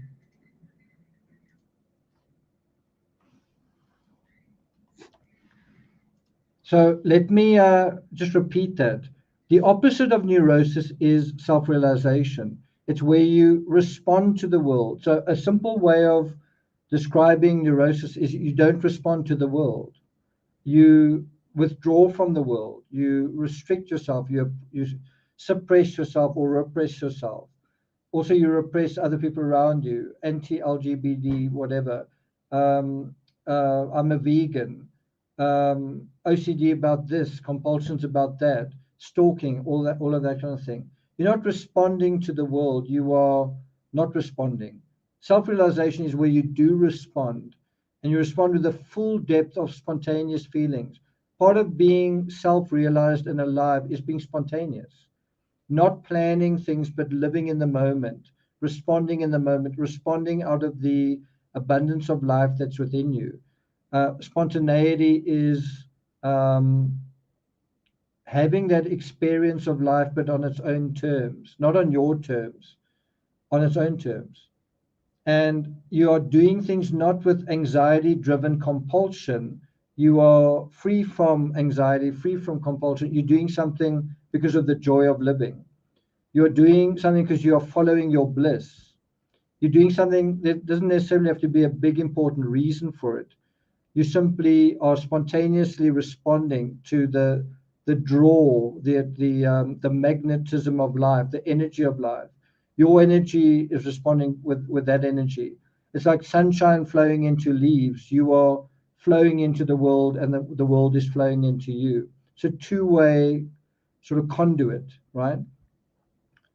And so neurosis is the opposite, blocking all of those things, being closed, not responding, putting limits on all of these things, making things smaller, making yourself smaller, right? And so doesn't it feel like what you were dealing with was a neurotic opposing the self-realization of a couple of youngsters, and somehow seeing his deliverance in that process, in that symbolic process, in that symbolic psychology? Doesn't that feel like what we're dealing with here? And so what's quite interesting, if you want to do some further reading, if you found this live interesting and you want to just go further into it, then you might want to watch the movie The Joker. And, or if you've seen it already, you might want to read this article from Vanity Fair. And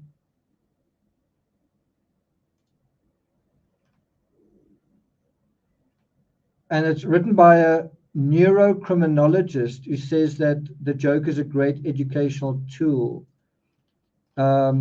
for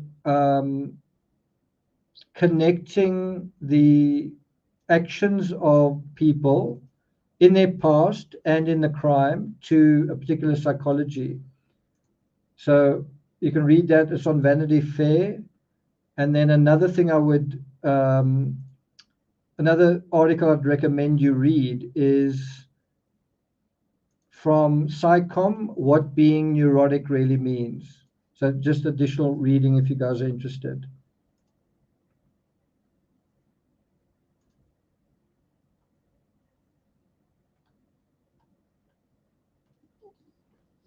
Okay. So what I love about these conversations is not only do you get a much more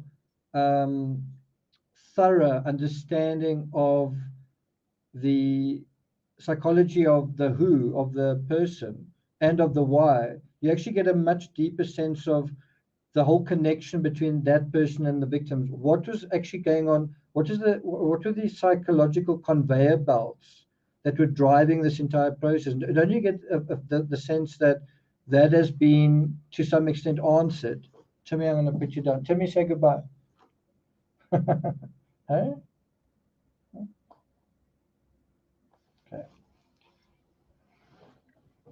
Okay. In other words, by going into this really deep psychological terra firma, it actually opens up thousands and thousands of doors. You can go into so many areas. Just one of the areas we touched on was this idea of he's stuck, but they are moving on beyond the horizon. How does just that feel like within this university context? For someone who's been stuck in neurotic his whole life, how threatened and scary is that feeling of, look how easily they're able to just move on, graduate to the next level when I can't, when I've been stuck my whole life. Well, I want to graduate to the next level. But what if I graduated to the next level by killing them? Like, I can graduate at their expense, and I've been wanting to graduate at someone's expense my whole life. I've been bullied, I've been made fun of. What if I bully them and make fun of them and graduate at their expense within the symbology of that construct, right? You see. So the psychology conversation is so rich, and there's so many other areas. There's an area I wanted to touch on in this conversation, but we've run out of time. It's, what does it say about our society? Do we live in a neurotic society? Do we live in a stable society? And how does the culture wrap itself around that aspect in terms of this case? And then, of course, how does it inform us? How do we learn more about ourselves? How neurotic are you? How neurotic am I? I started to think you could maybe be a little bit less neurotic. You could be a little bit more open. Being spontaneous is a good thing. Being responsive to life is a good thing. It's how you feel alive. It's how you are alive. The opposite is not good. It's maladaptive, and it doesn't lead you to a very good place. The good thing about a neurotic is they are aware that life sucks and it's psychological reality. But now move beyond that. Still be, what's the word? You can still be, you don't have to be so preoccupied with heavy, deep stuff all the time.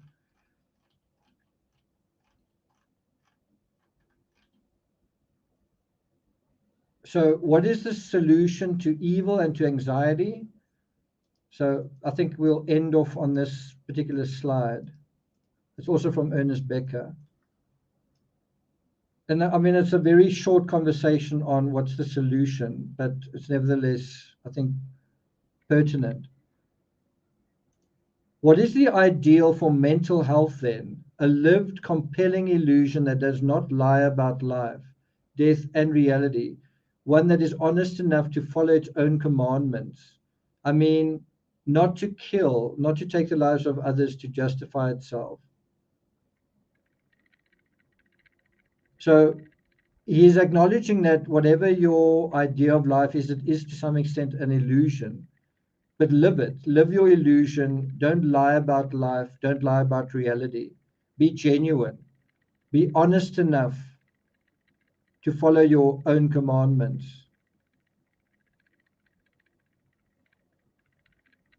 Don't do anything to others to justify yourself. And isn't that what the perpetrator did here? He took the lives of others to justify himself.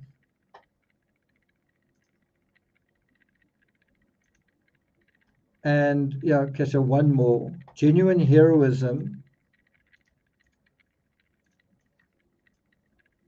right? Genuine heroism is still the power to support contradictions, no matter how glaring or hopeless they may seem. So it's heroic to be able to endure certain things in life that aren't great, like paying taxes. You know what? It's not great, and it's pretty hopeless. But I've got the resources to deal with that. You know, in other words, there are certain things that are difficult to deal with in our lives, but you don't allow that to either trivialize your life or overwhelm you. You somehow find your way through that. And he said something else that I've always really appreciated. He said, there's no need to try to be a hero. The mere fact of your life, the mere fact of your existence is heroic. You know, you don't need to take it that step further. Enjoy being alive and do your thing, you know, find your place in the universe. But don't try and be a hero, because the mere fact that you exist is something that's heroic anyway. Every animal that exists, every fly, worm, bird that has ever existed is a hero's journey. You know, your hero's journey started for you with the sperm and the egg and everything that followed. the fact that you were able to survive being birthed into the world and you're still here, just that you're a hero. You don't need to try any harder to do that. You simply got to find the right place, the appropriate place for yourself in the world, that is the right place beyond withdrawing and also imposing yourself on someone else. And criminals can't do that. Criminals haven't been able to find that. Criminals are probably too caught up in fantasies and fairy tales, which is why we mustn't be. We must simply be authentic. We must simply know who we are and know what the world is, and not be too afraid to ask things like why. Who is he and why is he the way that he is? That might help us understand who we are and why we are the way that we are. Cool. Therese says good morning. I'm going to be also saying good morning and good night.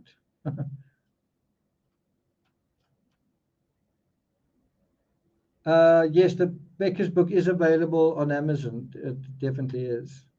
So for those of you interested, it is The Denial of Death by Ernest Becker, and it's really a good book. Very dense reading. Like you might need to read certain paragraphs 3, 4, 5 times. You're like, okay, wow.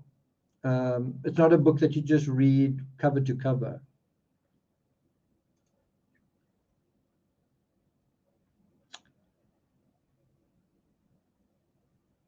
Okay, so I think that is it. Thanks, guys, for being here. Thanks very much to Terry Dean. I do want to apologize that it was a bit late coming on. I am a little bit disoriented by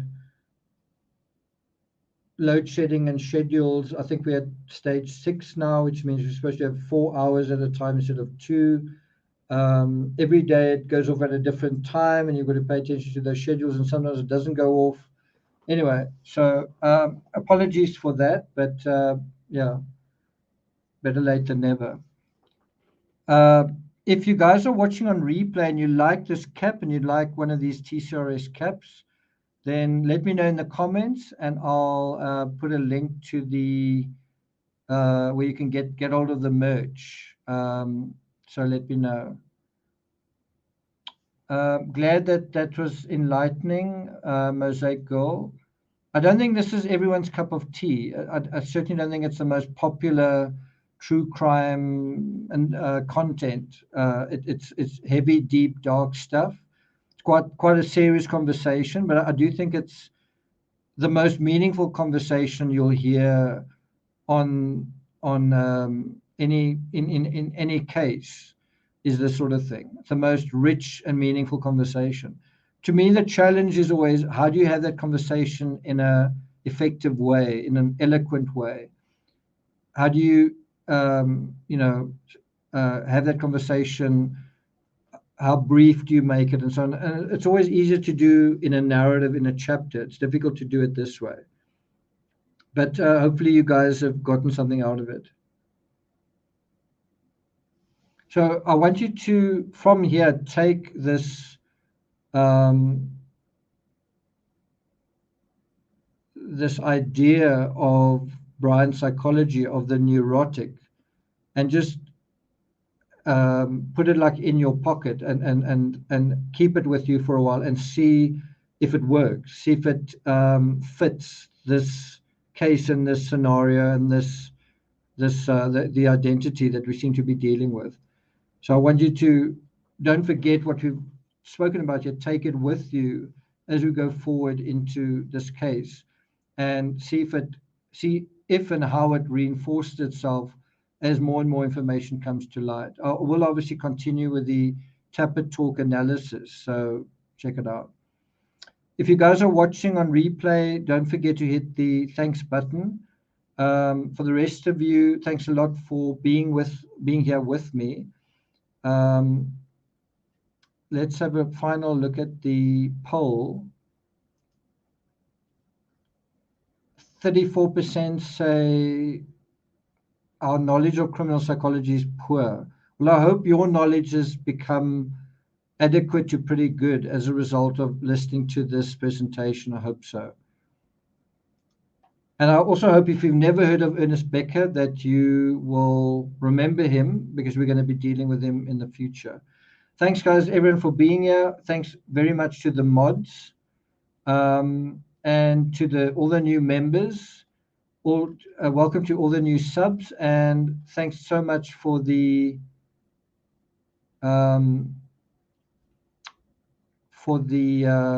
super chats. Cookie Cat, let me see if I can find the. I don't think I'm going to be able to find the merch at such short notice. I've got to be able to access my Twitter, and I can't access it from this email. Actually, I might be able to get it off Patreon. Let's see if I can. I'll just do a search for merch. Merch.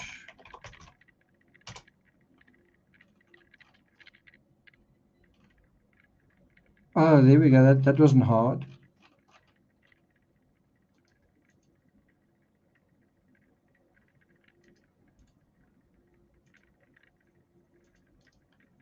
So if you guys want to purchase this TCRS branded cap,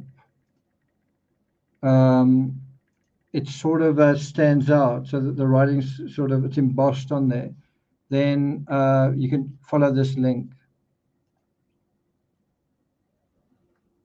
if you guys are interested. Okay. Laurel says, very nice discussion.